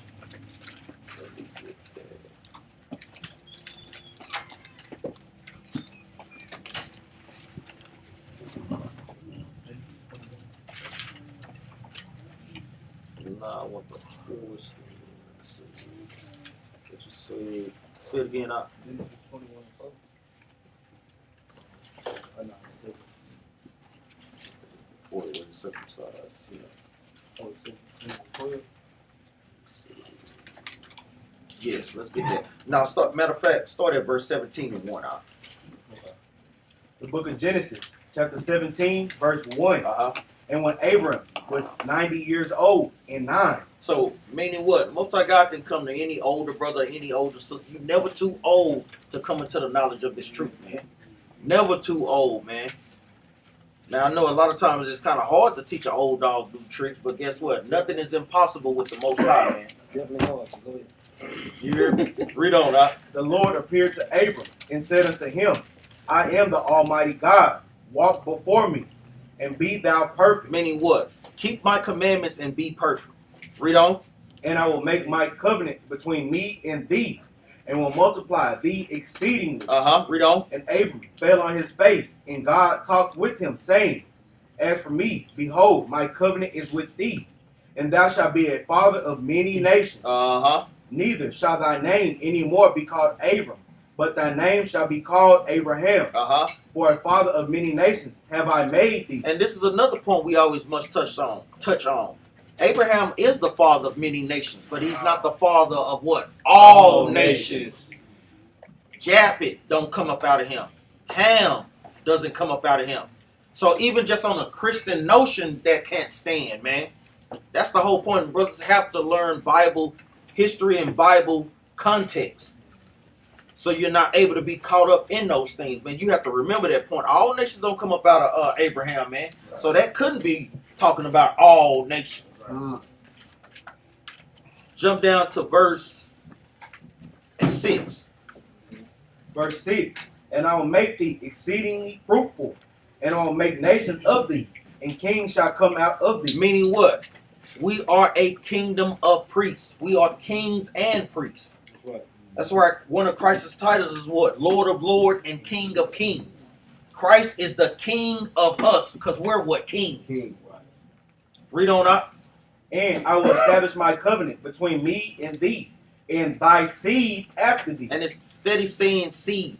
Singular. Read on. in their generation, for an everlasting covenant, to be a God unto thee, and to thy seed after thee. Jump down to verse 10. What? Seed. You keep saying It seed. keeps saying it. And we know that they have their understanding because we just read seeds in Galatians chapter 3, verse 16. Right.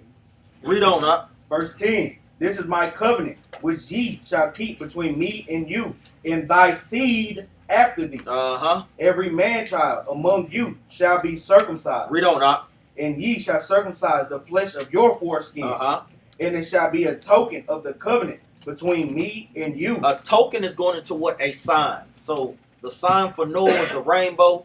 The sign for Abraham is what? Circumcision. The foreskin of our flesh. Read on. Verse 12. And he that is 8 days old shall be circumcised among you, every man-child in your generations. He that is born in the house, or bought with money of any stranger, which is not of thy seed. Jump down to verse 20. Now, give me verse, we got to touch on this point. Verse 19. Verse 19. And God said, Sarah, thy wife, shall bear thee a son indeed, and thou shalt call his name Isaac, and I will establish my covenant with him for an everlasting covenant, and with his seed after him. And this homes in the point. Do any brother know why it homes in the point? But it takes Ishmael and the other nation. It does, but Because he know that Esau never was gonna try to steal the covenant? not necessarily. I was hitting on the point. The main point is that Did Sarah have any other kids? No. No, she didn't. She only had who? Isaac. Isaac. That's why it homes in the point. Letting you know it's specifically for Isaac.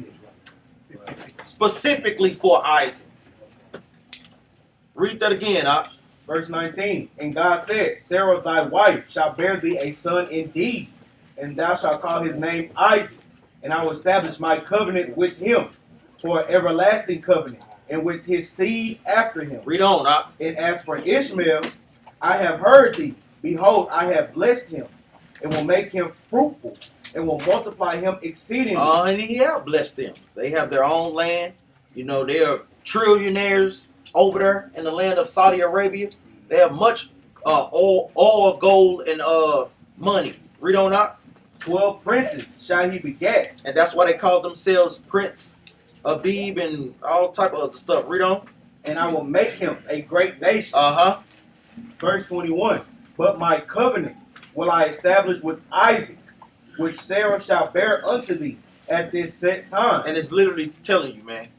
Yes, he blessed them, but he's literally showing you that, guess what? Ishmael has no claim. So even with brothers that's dealing in the Muslim world, Islam, guess what? You have no covenant with the Most High God, man, Right. with this Bible. The Archangel Gabriel did not come to the no damn false prophet of Muhammad, man. He didn't come to them. You don't read about these things in the Bible.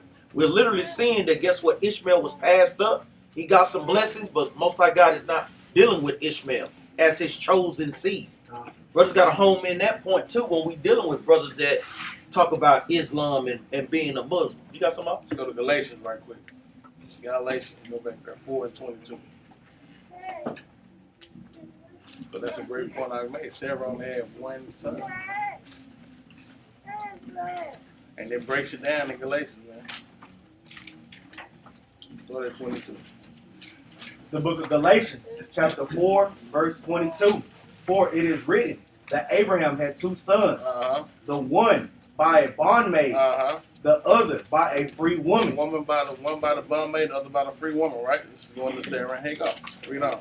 But he who was of the bondwoman was born after the flesh. He was born after the flesh, meaning who? Ishmael. Ishmael. Right, read on. But he of the free woman was by promise. But he of the free woman was of the promise. That's right. Or going into the promises. See, when this is going into the flesh, not saying we gotta get understanding. It's not going into the flesh of Israel. It's going into born of the flesh. That's right. Not guaranteed going into the flesh of the seed. That's why I broke it down and told you that Ishmael was just born of the flesh, but he wasn't born of the flesh of the promise. That's right. You see that? So it's just giving clarity on that thing. So like we said, this is the New Testament. I know it. Can you get in Galatians? That's right. No, And we know who the promises is for. Go ahead, Doc. no, that's it. So we see that. That's what they try to do. They try to use trickery, man. Guile, man. You know we have to get this. Romans chapter 9. We just have to, man.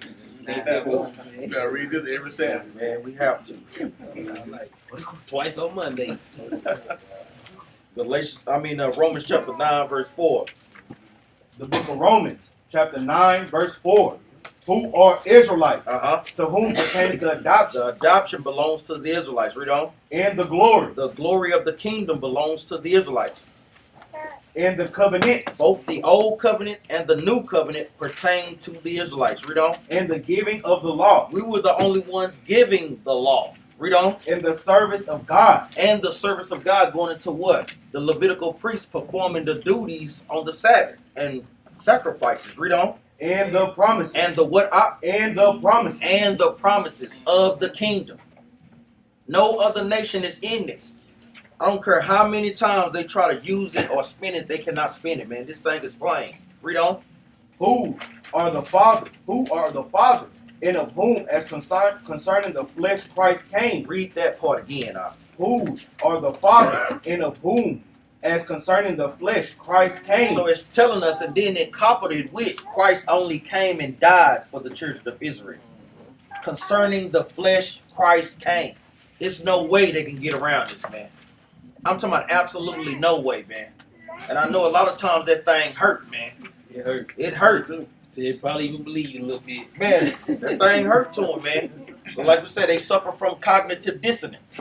where they faced with overwhelming facts, but their brain cannot process it, man, because they had never read those scriptures before, and let alone they have not been broken down the way the Israelites break them down, That's man. the thing called, because Israel suffered from that. Yeah, cognitive dissonance. Yeah. That's I'm right. talking about overwhelming facts. Scripture after scripture, sometimes brothers and sisters can't even see it. You like, Plain upon table, plain. Goes. That's right, a straight line. We don't want to walk that line. We want to go over here to see it. Or make their own line. You gotta follow the pattern. That's right. There's no way around it, man. So let's go to the Mosaic covenant. You want to go back? just like, I want to touch on something right quick, because I know I said that earlier, man. James, because it's going into the same thing, how, just think about, in Abraham's time, they was doing what? Offering too. James chapter 2, right quick. James chapter 2 and verse 21.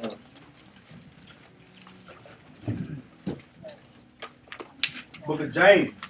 Now, when it goes into faith without works, this the pure understanding of this chapter, James chapter 2, goes into the Abrahamic covenant. That's why Christians is too high for Christians, because when it goes into faith without works, right? This whole chapter 2 concerning everything about Abraham, man, right? James chapter 2, start at verse 21. The book of James, chapter 2, verse 21. Verse 20, Shalak. Verse 20. But wilt thou know, O vain man, that faith without works is dead? Was not Abraham our father justified by works So Abraham was justified by works, read. when he had offered Isaac his son upon the altar? Seest thou how faith wrought with his works, and by works was faith made perfect? So why by his work, faith was made perfect. Just going into like Abraham. So guess what? Think about Isaac. He was offering Isaac what? He was offering Isaac, and Isaac was what? See a brother catch it. No, not just perfect, but what was it? Sacrifice. What kind of sacrifice? What kind of sacrifice? It was a clean sacrifice because of what? Lamb. He was the lamb sacrifice. Lamb is a what? A clean animal. It's on a kind of a little deeper level, but just think about how this goes. It was still offering, he was offering what? A clean sacrifice. Which, so guess what the Lord said? No, not that lamb, no. We're going to save this lamb for later on. This is Christ. No, let's go get this lamb that's in the bush. Let's go get this lamb that's in the bush. And we're going to sacrifice this lamb right here for right now. Go, meaning going into the sacrificial part before the regular lamb first, but the next sacrificial, but the lamb, but the come was what? Was Christ doing away with what? Y'all see that? And that's why some brothers do teach, and brothers see it to a degree as Christ being Isaac in the regeneration. You know, that's for a heavier class as well. You know, but you kind of put those things together and kind of see that, man. That's something else good. Well, go ahead. That's all I want to touch on. I just want to give brothers an understanding on how sacrificial was from then, but when Christ came, how sacrificial was. Like now, he ain't sacrificing this lamb right now. This was a symbolic thing, right? So we see the covenants of Abraham going into how he got the land of Israel and was promised that through his seed would get that land and be multiplied as the stars of heaven. We also see what?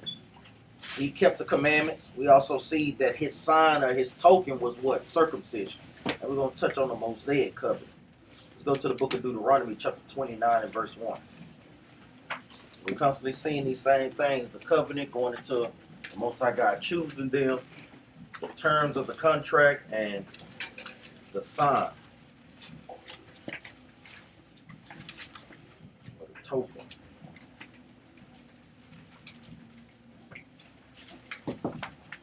Book of Deuteronomy, chapter 29, verse 1.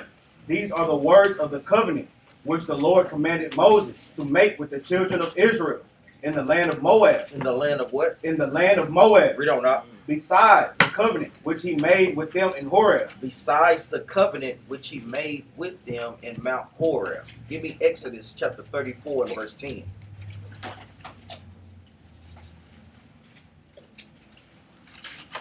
Book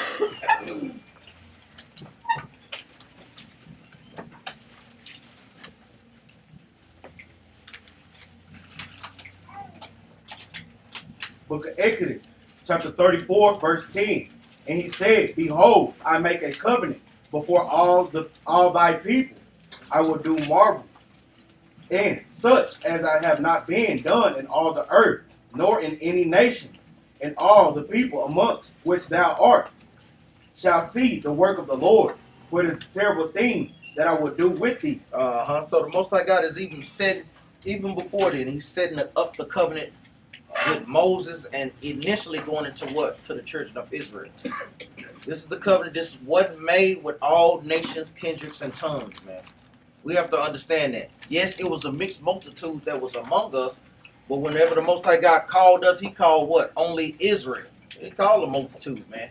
They was made to be what? Servants and handmaids. Give me... Let's go back to Deuteronomy chapter 29 and verse 10.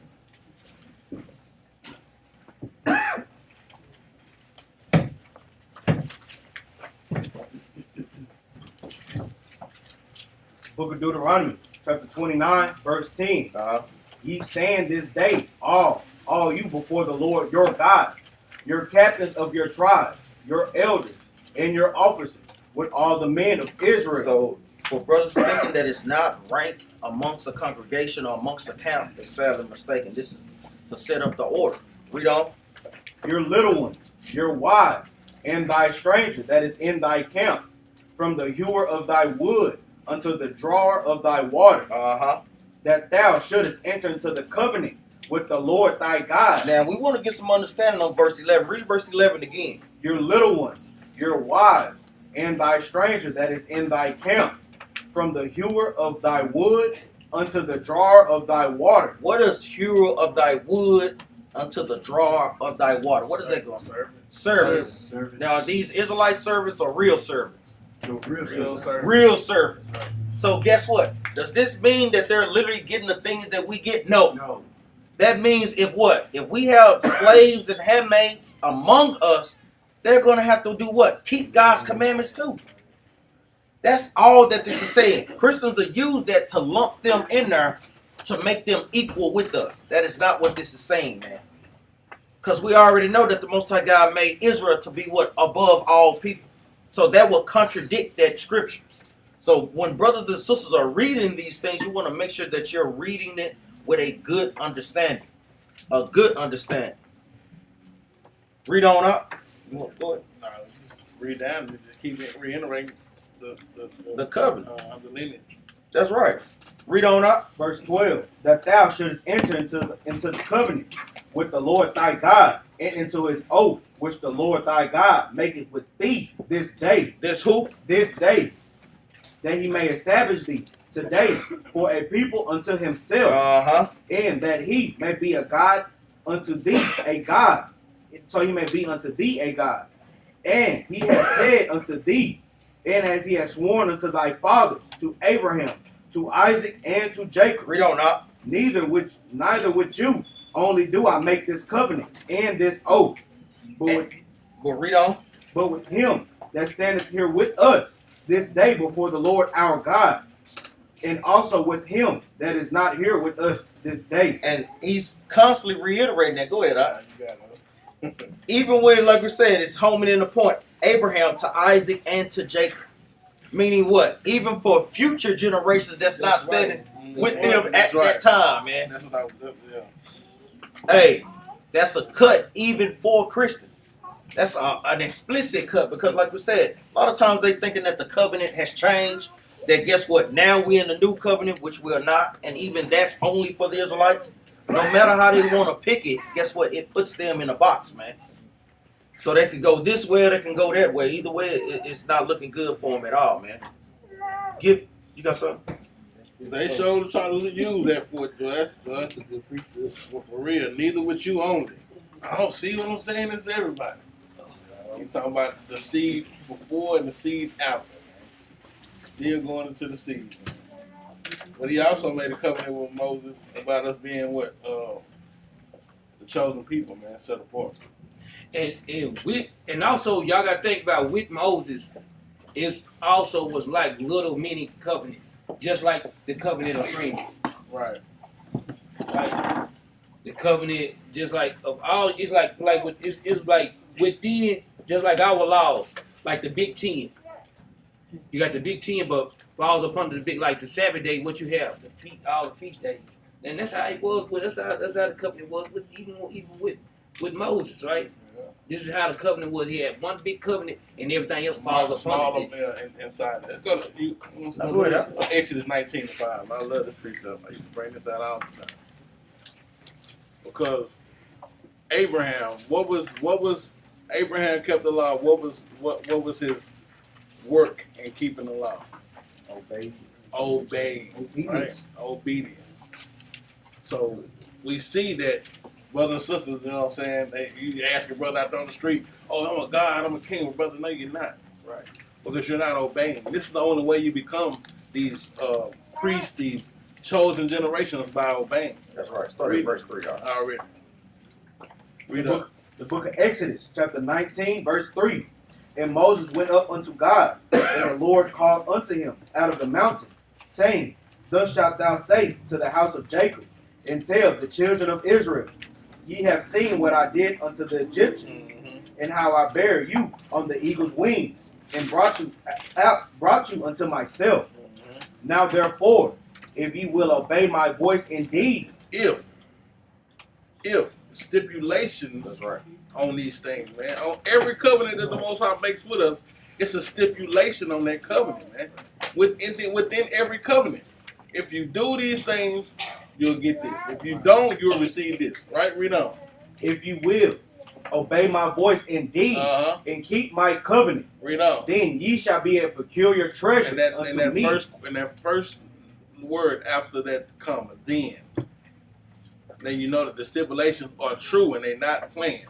Right. This is the only way you receive this covenant of being what? A peculiar people, of being priests, right? Is by then obeying the covenant, the utmost covenant, like Ox said, the main covenant, which is the order that we have to be in, and then these things are coming to see. Read that again. Then ye shall be a peculiar treasure unto me above all people. That's when we'll be above people, when we keep these commandments, man. That's what brothers and sisters don't understand. Oh yeah, I'm a God, brother. No, you're not. Stop saying you are, because you're not keeping that commandment. Read on. For all the earth is mine, Read 6. and ye shall be unto me a kingdom of priests and an holy nation. This is how we become these kingdom of priests and become this holy nation, man.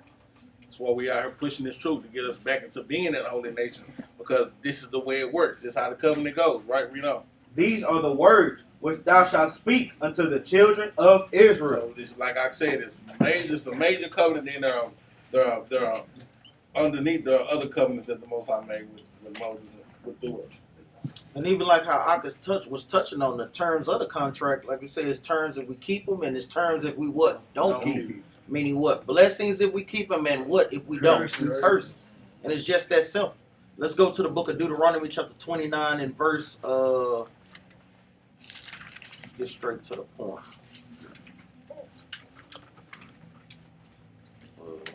Start at verse 18. Book of Deuteronomy, chapter 29, verse 18. Least there should be among you man or woman or family or tribe whose heart turneth away this day from the Lord our God to go and serve the gods of these nations. And that's a heavy stipulation was going into what? Idolatry. It's one of the main things we constantly are punished for as a nation of people, going into the other gods of the other nations. Christianity, Islam, Seventh-day Adventists, these are other gods. These gods are not the God, the one true God, the God of Abraham, Isaac, and Jacob. Read on up. Lest there should be among you a root that beareth gall and wormwood, and it come to pass, when he heareth the words of this curse, that he bless himself in his heart, saying, I shall have peace. He shall have what? I shall have peace. And that's the thing that our people do today. Hey, that stuff don't apply to me. You really thinking that, guess what, you're not going to be judged for breaking God's commandments. Read that part again, that he bless himself in his heart. Read that part out. That he blessed himself in his heart, saying, I shall have peace, though I walk in the imaginations of mine heart, to add drunkenness to thirst. Man, and that I'm gonna tell you, that thing is heavy because our people do that all the time. We make excuses in this truth. We play with this truth. We don't take it seriously, and you thinking that the Most High God is gonna continue to deal with you righteously. And like we always say, the brothers and sisters wondering why you constantly having problems. That's an indicator automatically to leaders. Brother dealing with something. Sister is dealing with something. No, that ain't me. No. Yes, it's you. I mean, you burn all the signs. The thing is, you playing with the imaginations in your heart. Right. Saying, no, I'm good when you know damn well you ain't good, man. Right. Brothers and sisters got to stop playing the games. That's why we always bring our classes pertaining to what? Secret sins. Because we know a lot of times brothers and sisters deal in these things when you can't get right in a congregation. You have to study this thing and meditate on this, man. Read on up. Verse 20. The Lord will not spare him, but then the anger of the Lord and his jealousy shall smoke against that man. Shall smoke against that man. Read on up. And all the curses that are written in this book shall lie upon him. Shall do what up? Shall lie upon him. Read on up. And the Lord shall blot out his name from under heaven. And hey, this is something that's serious, man. When the curses meaning what? Lie upon you, meaning they're overtaking you. You cannot get outside of these curses, man. I don't care if you know you're Israelite or if you don't.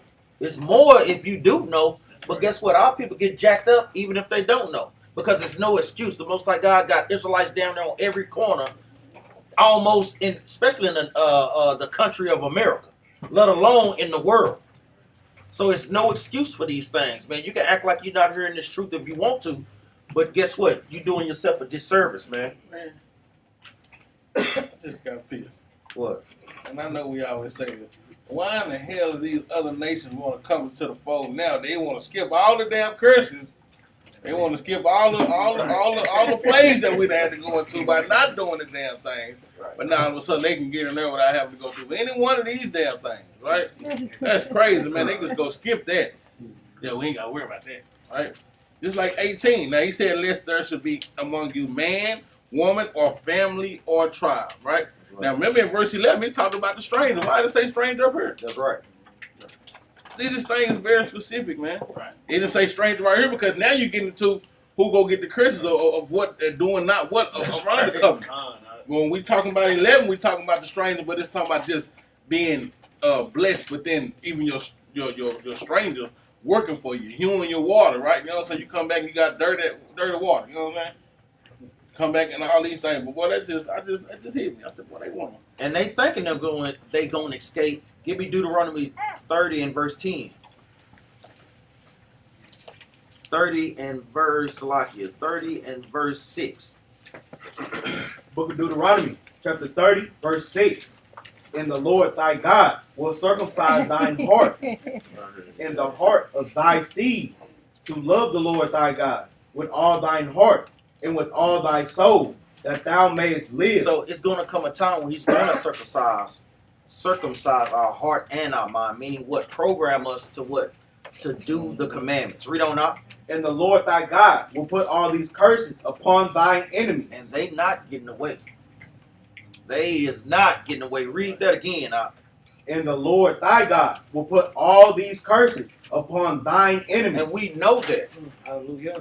All praise to the Most High. They ain't getting away. It may seem like they're going to get away, but the Most High God is going to put the curses of Deuteronomy upon them. So that's the day that we praying for. Read on out. And on them that hate thee, Uh-huh. which persecuted thee. And thou shalt return and obey the voice of the Lord, and do all his commandments, which I commanded thee this day. All praise to the Most High. Who knows what the token or what the sign of the covenant was for Moses and the Israelites? What was the sign? Anybody take a guess at that thing? All praise, brother Fred. You in the spirit, huh? Let's get that. Deuteronomy. All praise. So like in Exodus chapter 31 and verse 16.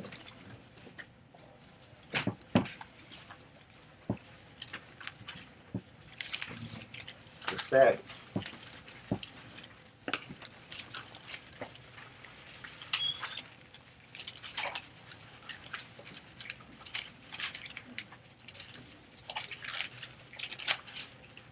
So it's a token, it's a sign for us. So brothers and sisters got to hold keeping the Sabbath days in high regard, man. For real.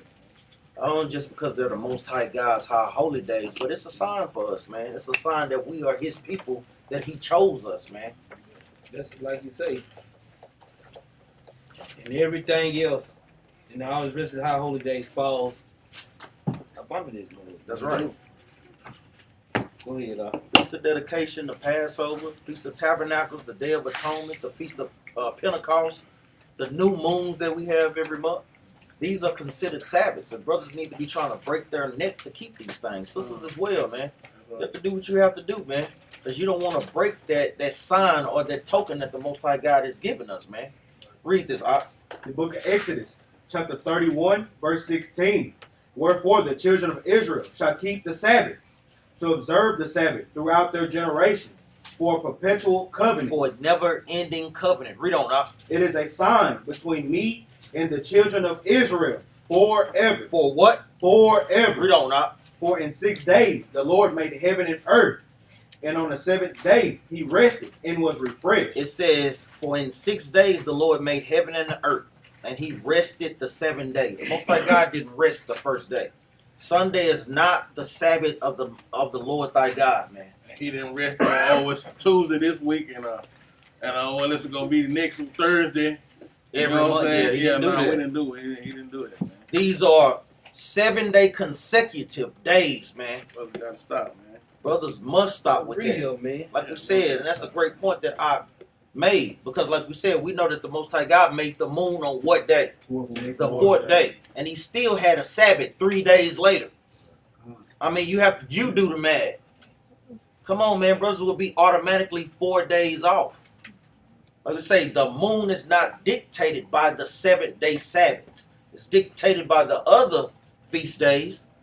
And there's plenty of scriptures to show those things. Read verse 17 again, Verse 17. It is a sign between me and the children of Israel forever. For what? Forever. Uh-huh. For in 6 days the Lord made heaven and earth, and on the 7th day He rested and was refreshed. So brothers and sisters need to be constantly practicing a righteous rehearsal to keep these things. Go ahead, Go ahead. Give me, go to this next covenant. Who know what the next covenant is? Oh, what's up? So you just been staying? No, that was, go ahead. Let's go to Baruch right quick.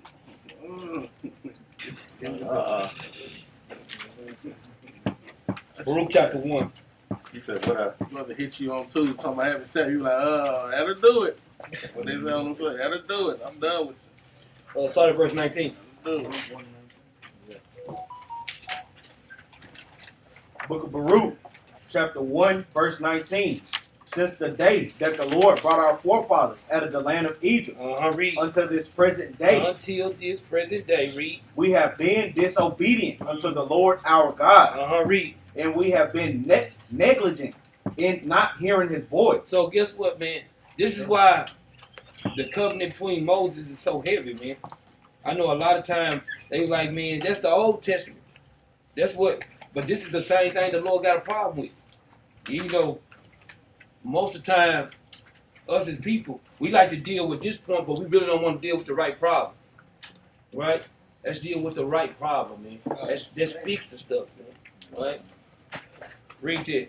Wherefore the evils cleave unto us, So that's the reason why we got curses. The evil cleave unto us, read. and the curse And the curses. So guess what? All the curses that we got is going to be flipped around on the enemy. But guess what? We got to go through these things. So guess what? When those curses come up on them and afflict them, we can know what it is. Oh, yeah. That's that. That's that. That's that. We can identify those things, right?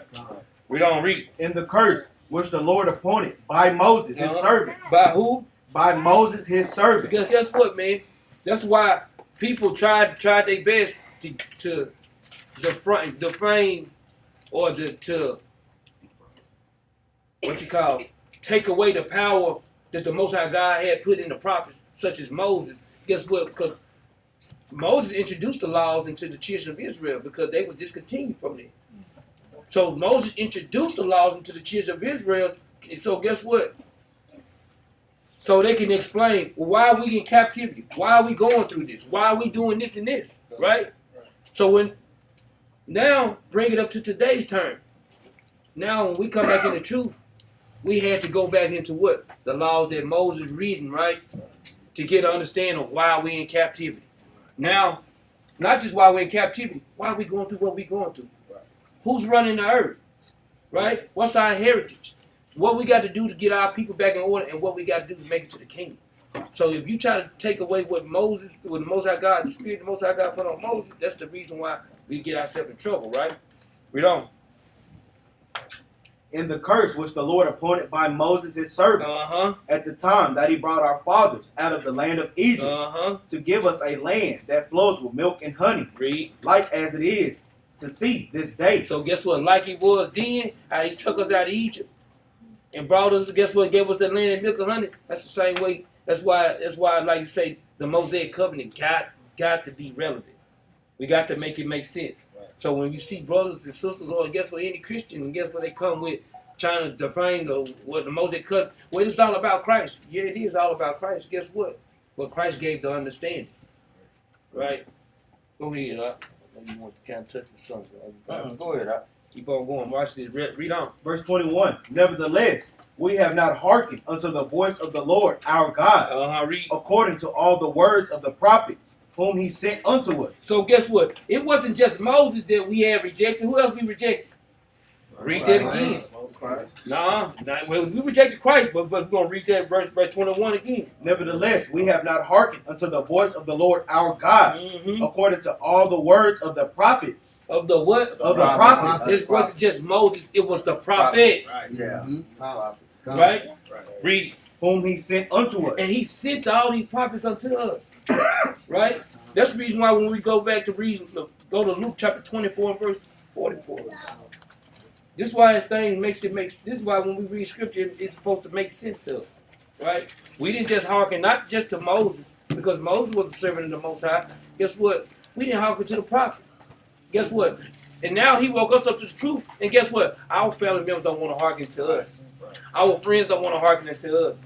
We love them. We do anything for them, but they don't want to listen. Right? Read that. 24:44. The book of Luke, chapter 24, verse 44. And he said unto them, these are the words which I spake unto you while I was yet with you, that all these things must be fulfilled, which were written in the law of Moses. Because guess what? All these things was concerning. When Moses was talking about all the law, statutes, and commandment that was given unto us, it was given unto him by Christ. Right? Read. And in the prophets. In the prophets, because guess what? The Lord sent the prophets to us. He sent all the prophets to us. Read. And in the Psalms. And then guess what? The lineage of King David to give us a better understanding going into Christ. Read. And in the Psalms concerning me. Concerning Christ. So this is the reason why the Mosaic covenant, guess what? It's so pivotal that we get understanding. Also, why? Because we are the lawgivers. How could we be the lawgivers if we don't know the law? How could you know you in sin if you don't know what? The law. Because sin comes by what? Transgression of the law. Right? Go ahead. Now we're going to touch on the Davidic covenant. Let's go to the book of 2 Samuel chapter 7.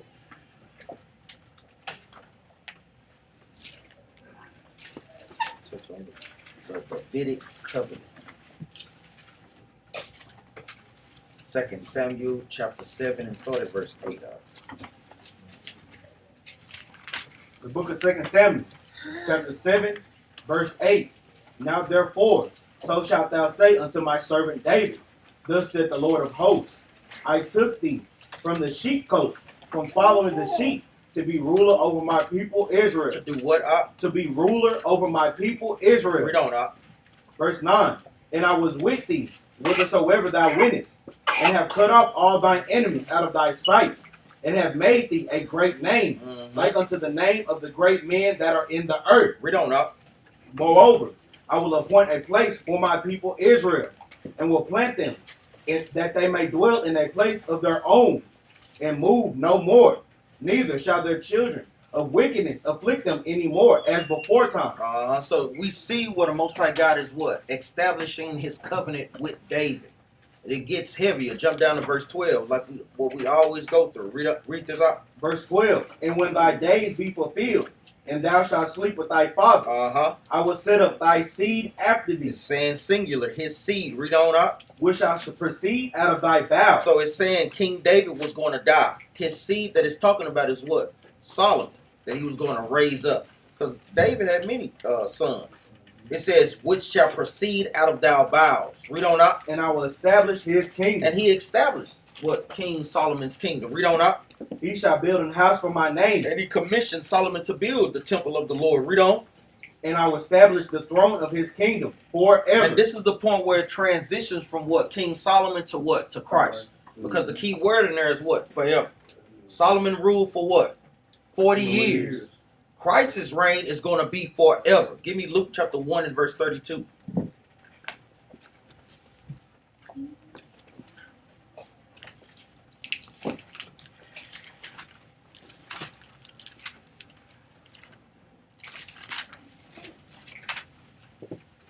Book of St. Luke, chapter 1, verse 32. He shall be great, and shall be called the Son of the Highest. And the Lord God shall give unto him the throne of his father, David. And it's literally it's showing you prophecies, and it's showing you things that's, guess what, that's going to be fulfilled. It's talking about when Christ come back in his glorified body to do what? To rule with a rod of iron forever. Give me Isaiah chapter 9 and verse 6.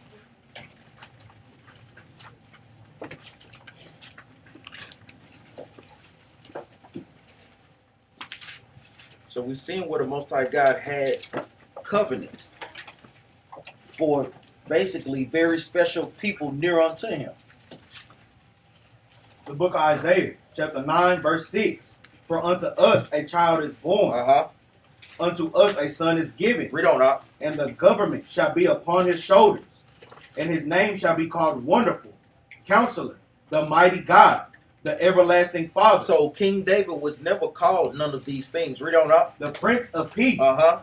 of the increase of his government, in peace there shall be no end, Uh-huh. upon the throne of David, Upon the what up? upon the throne of David, Upon the throne of David. Read on up. and upon his kingdom to order it, Uh-huh. and to establish it with judgment and with justice from henceforth, even forever. Uh-huh. The zeal of the Lord of hosts will perform this. So we see where the Most High God's covenant with David was that what? The kingdomship would always be out of his lineage. So it took him from what? From King David, took him from Solomon, eventually going into Hezekiah, even going into other kings that came out, eventually leading up to who? To Christ. Right. Give me Psalms chapter 89 and verse 3. That was the covenant that the Most High God made with King David. And that's a great covenant to always have his lineage sit on a throne of rulership. Hey, that's a mighty, mighty thing, man. High esteem. That's right, a high esteem. It's a good word. I couldn't get the word out. The book of Psalms, chapter 89, verse 3.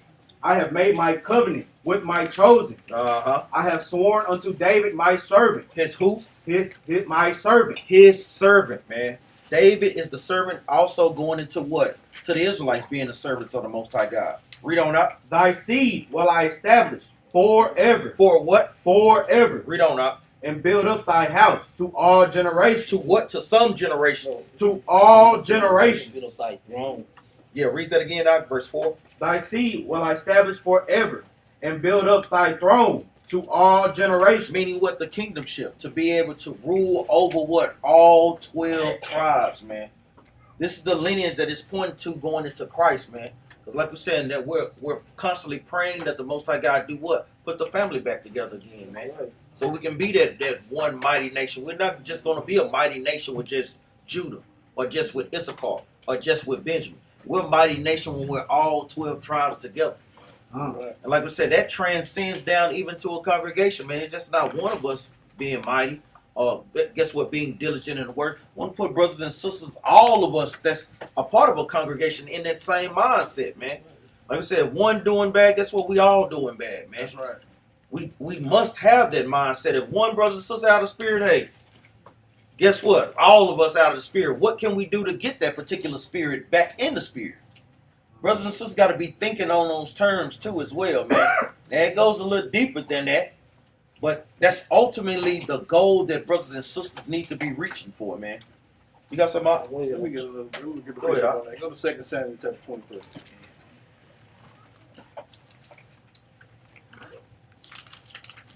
It's another precept just going to that covenant, that leaning of through David.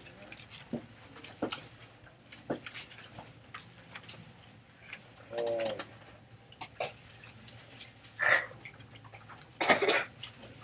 Start at 23 and yes, it started 2. The book of 2 Samuel, chapter 23, verse 2. The Spirit of the Lord spake by me, and his word was in my tongue. Read on. The God of Israel said, the rock of Israel spake to me. Mm-hmm. He that ruleth over men must be just, ruling in the fear of God. Read on. And he shall be as the light of the morning, when the sun riseth, even a morning without clouds, as the tender grass, springing out of the earth by clear shining after rain. 5 is the point. Although my house be not so with God, Uh-huh. yet he hath made with me an everlasting He covenant. said, although my house be not so with God. This is David. He said, yet he had made with me an everlasting covenant, right? Because, and we say this, how is David's house not made with God? Does God have a limit? Does God have a tribe? No, but he's saying he's gonna put the spirit through my lineage, Right. through Judah, right? Even though my house is not made with God, he said he's gonna read 5 again. Although my house be not so with God, yet he hath made with me an everlasting covenant. An everlasting covenant, right? That through that lineage, like I was going into that, what Christ is gonna come out there, read on. Ordered in all things. Ordered in all things. This is how you know this is going to Christ. Ordered in all things, because we know what is Christ. When Christ's reign gonna be, it's gonna be what? Ordered, right? Read on. Ordered in all things, Mhm. and sure, And what? and sure. And sure. Read on.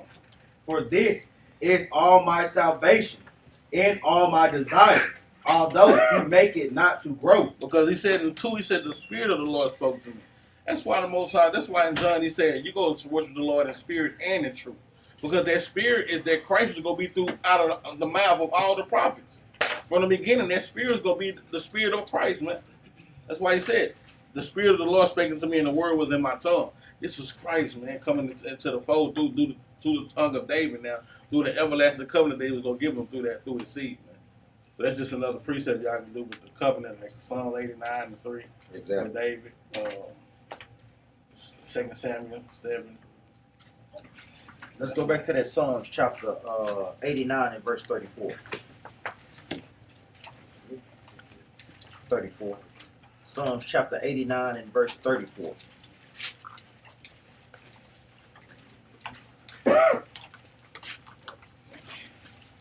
The book of Psalms, chapter 89, verse 34. My covenant will I not break, nor alter the thing that is gone out of my lips. So the Most High God is not going back on his word. Read on up. Once I have sworn by my holiness that I will not lie unto And David. he didn't lie to David. Read on up. His seed shall endure forever. For what? Forever. Read on up. And his throne as the sun before me. As the sun before him, meaning what? The sun is not going to be destroyed.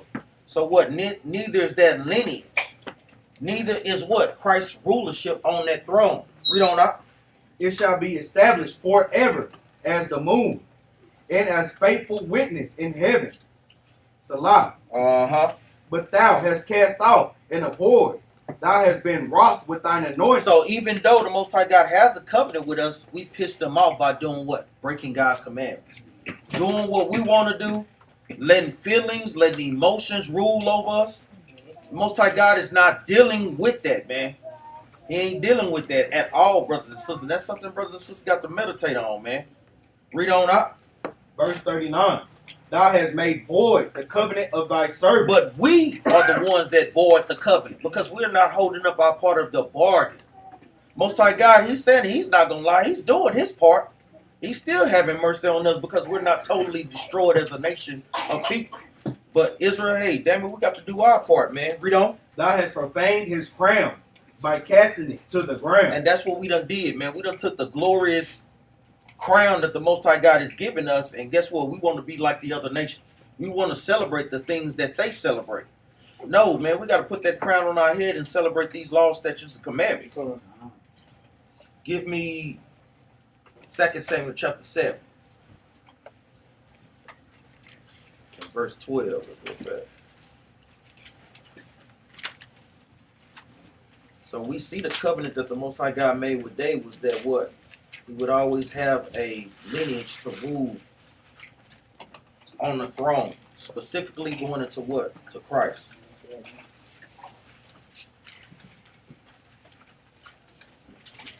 Second Samuel chapter 7 and verse 12 again. The book of 2 Samuel, chapter 7, verse 12. And when thy days be fulfilled, and thou shalt sleep with thy fathers, I will set up thy seed after thee, which shall proceed out of thy bowels, and I will establish his kingdom. He shall build an house for my name, and I will establish the throne of his kingdom forever. I will be his father, and he shall be my son. If he commit iniquity, I will chasten him with the rod of men. And we see that Solomon never paid or never was chastened with the rod of men. Read on up. And with the stripes of the children of men. And he was never chastened with the stripes of men, making what? Emphasis going into what? Christ. We know that Christ was beaten with the rod of men and with the stripes of men. Christ literally took on the punishment of all our people. Give me Isaiah chapter 53.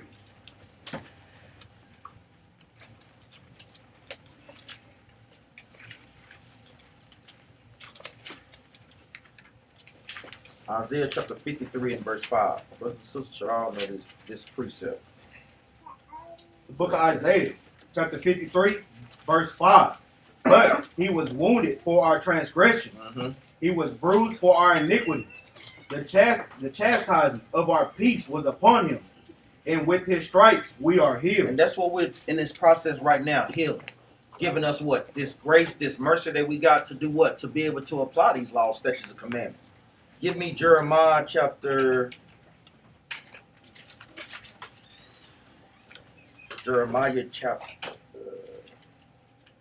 Ezekiel chapter 37. Because ultimately that's what we're doing this for, to what? To be able to have the trials put back together again, man.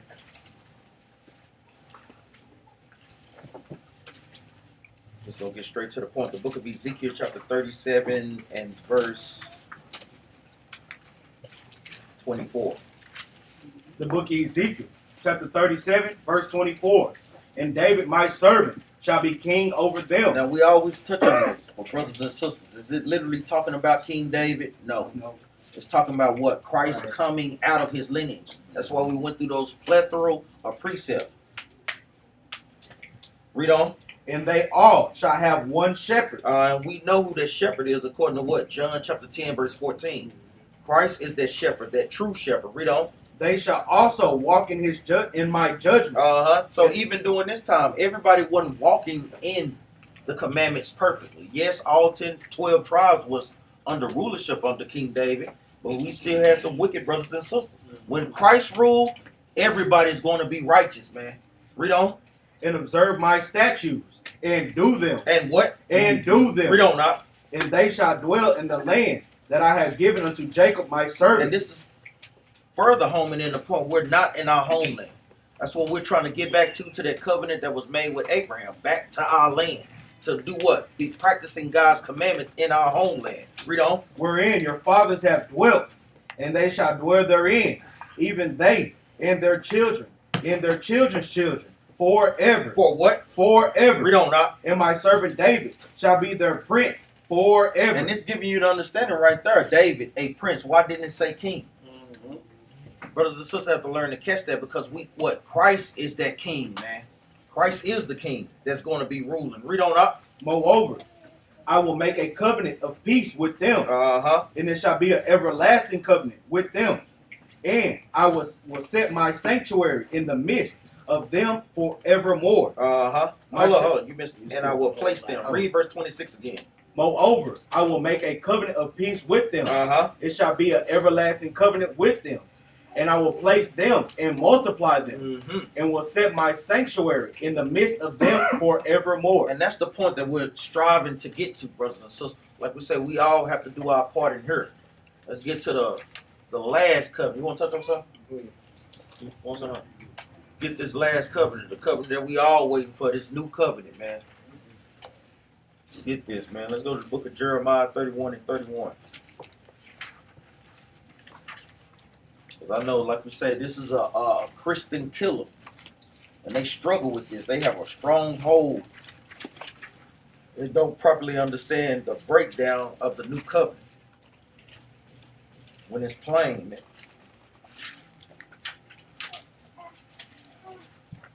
Book of Jeremiah, chapter 31, verse 31.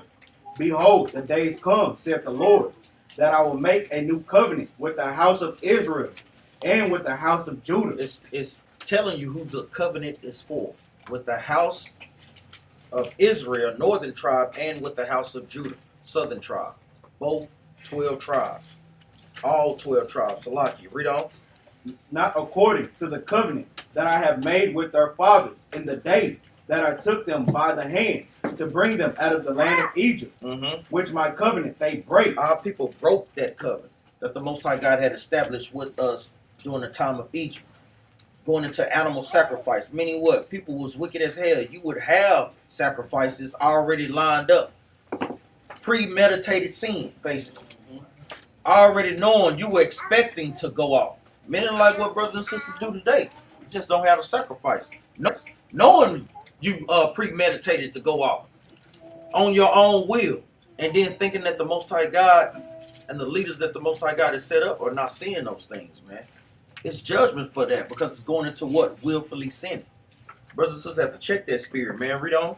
Although I was a husband unto them, saith the Lord. But this shall be the covenant that I will make with the house of Israel after those days, saith the Lord. Said who? Saith the Lord. Read on out. I will put my law in their inward part. And this is the part where they struggle. The most time we don't automatically know how to keep God's laws, statutes, and commandments. That's why we're holding class. That's why we're gathering together. That's why we're practicing a righteous rehearsal right now. Christians don't understand that. They don't even keep the commandments, but then you saying you understand this. I mean, it makes no sense. Read on up. And write it in their heart. And these commandments are not written in their heart. So how can y'all be in the new covenant if y'all ain't wearing fringes? If sisters don't even know to put on their dresses that's in the Christian church. Or to stop eating pork. You bring that pork up, whatever. Say they're ready to fight you over that pork. But I thought you was in the new covenant, Christian brother. Read on up. And will be their God. And they shall be my people. Read on. And they shall teach no more every man his neighbor and every man his brother. And that's another point. We don't have them in our inward parts. And we are out there what? Still teaching. We're teaching our people to keep the commandments. This is letting you know we're not in the new covenant. We're tipping to that point. We're not all the way in it because of these stipulations. Read on. Saying, know the Lord, for they shall all know me, from the least of them unto the greatest of them. So babies coming out the womb going to automatically be programmed to know the Most High God. Read on. Saith the Lord, for I will forgive their iniquities, and I will remember their sin no more. Read verse 35. Thus saith the Lord, which giveth the sun for a light by day, and the ordinances of the moon, and of the stars for a light by night, which divideth the sea, when the waves thereof roar. The Lord of hosts is his name. If those ordinances depart before me, saith the Lord, then the seed of Israel also shall cease from being a nation before me forever. This is letting you know that it's going to say what? The same thing in the New Testament. The same exact thing, brothers and sisters, man. It's not saying nothing different. And it's the stipulations is in what? Verse 36. We still seeing the stars. We're still seeing the moon and the sun. Guess what? We still are in this covenant, man. The Most High God is still dealing with the children of Israel to this day. Give me Hebrews chapter 8 and verse 8.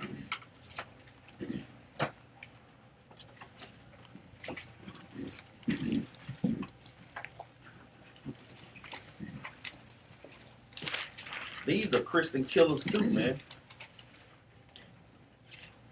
They just they stop their ears when it comes. The book of Hebrews, chapter 8, verse 8. Literally saying and quoting the same thing. Letting you know it's no different from the Old Testament to the New Testament on who the Most High God is dealing with and who his chosen people are. Read this up. For finding fault with them, he said, Behold, the days come, said the Lord, when I will make a new covenant with the house of Israel and the house of Judah, not according to the covenant that I made with their fathers in the day when I took them by the hand to lead them out of the land of Egypt, because they continue not in my covenant, and I regarded them not. Meaning what? He cast off the northern tribe. Read on up. Saith the Lord, for this is the covenant that I will make with the house of Israel. After those days, saith the Lord, I will put my laws into their mind and write them in their hearts, and I will be to them a God, and they shall be to me a people. Read on up. And they shall not teach every man his neighbor, and every man his brother, saying, Know the Lord, for all shall know me, from the least to the greatest. Give me Hebrews chapter 9 and verse 15. The book of Hebrews, chapter 9, verse 15. And for this cause, he is the mediator of the New Testament, that by means of death, Him dying on the cross. Read on up. for the redemption of the transgressions that were under the first testament. Now, who was under the first testament? Israel, man. This thing is plain, man. Even going here just to seal in the point. It says, for the redemption of the transgressions. Transgressions is sins that were under the first testament, man. Meaning the first covenant. That's why we went through all those precepts. Who were under the first covenant? Abraham. Really going into Adam, Abraham, Moses, Noah.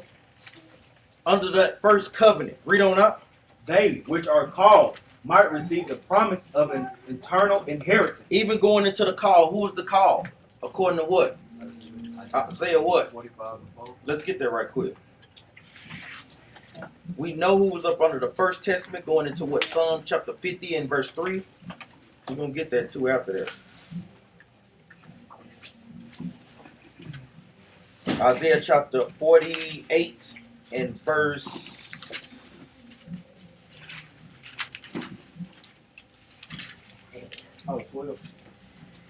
12. 48. Okay. The book of Isaiah, chapter 48, verse 12. Hearken unto me, O Jacob. Oh, who? O Jacob. Read on up. And Israel, my call. Everybody's called. My call. I am he. I am the first. I also am the last. So it's literally telling you. Let's get the first covenant. Give me Psalms chapter 50 and verse 5.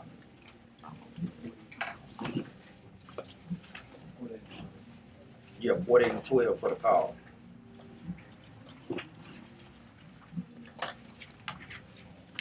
You get there, read this out. Yeah. The book of Psalms, chapter 50, verse 5. Gather my saints together unto me, those that have made a covenant with me by sacrifice. And this is going into the first covenant. The first covenant is going into what? Animal sacrifice. The only one that was doing that was the children of Israel. That's who it was given to. There's no way they can get around this precept upon precept. Let's go back to Hebrews chapter 9 and verse 15.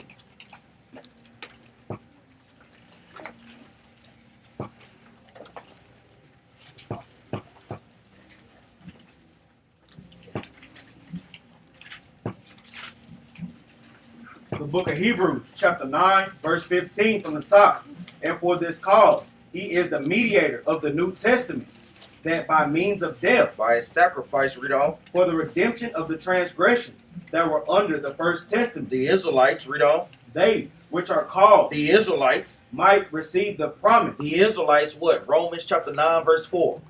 Literally precepting this thing all the way out. Read on. Of eternal inheritance. And we know that that eternal inheritance goes back what? All the way back to Abraham. That's right. And with that, we say shalom. We always tell brothers and sisters to keep the law, statutes, and commandments. We want to make sure that we always give a commandment. Just going to kind of keep homing in this point. In 15. Trying to keep homing in this point with the book of Leviticus chapter 20, verse 23. Because we know we got these wicked holidays, Christmas, Thanksgiving, Want to make sure brothers and sisters are not doing these things. There's many scriptures to show that. Walking in the manners of the other nations, Jeremiah chapter 10. Us being separate is not doing the things that they do. Leviticus chapter 20 and verse 23. The book of Leviticus, chapter 20, verse 23. And ye shall not walk in the manners of the nation, which I cast out before you, for they had committed all these things, and therefore I abhorred them. So the Most High God is saying what? Don't walk in these matters. Don't walk in their traditions. The Most High God is giving us traditions. And it's a great tradition, man.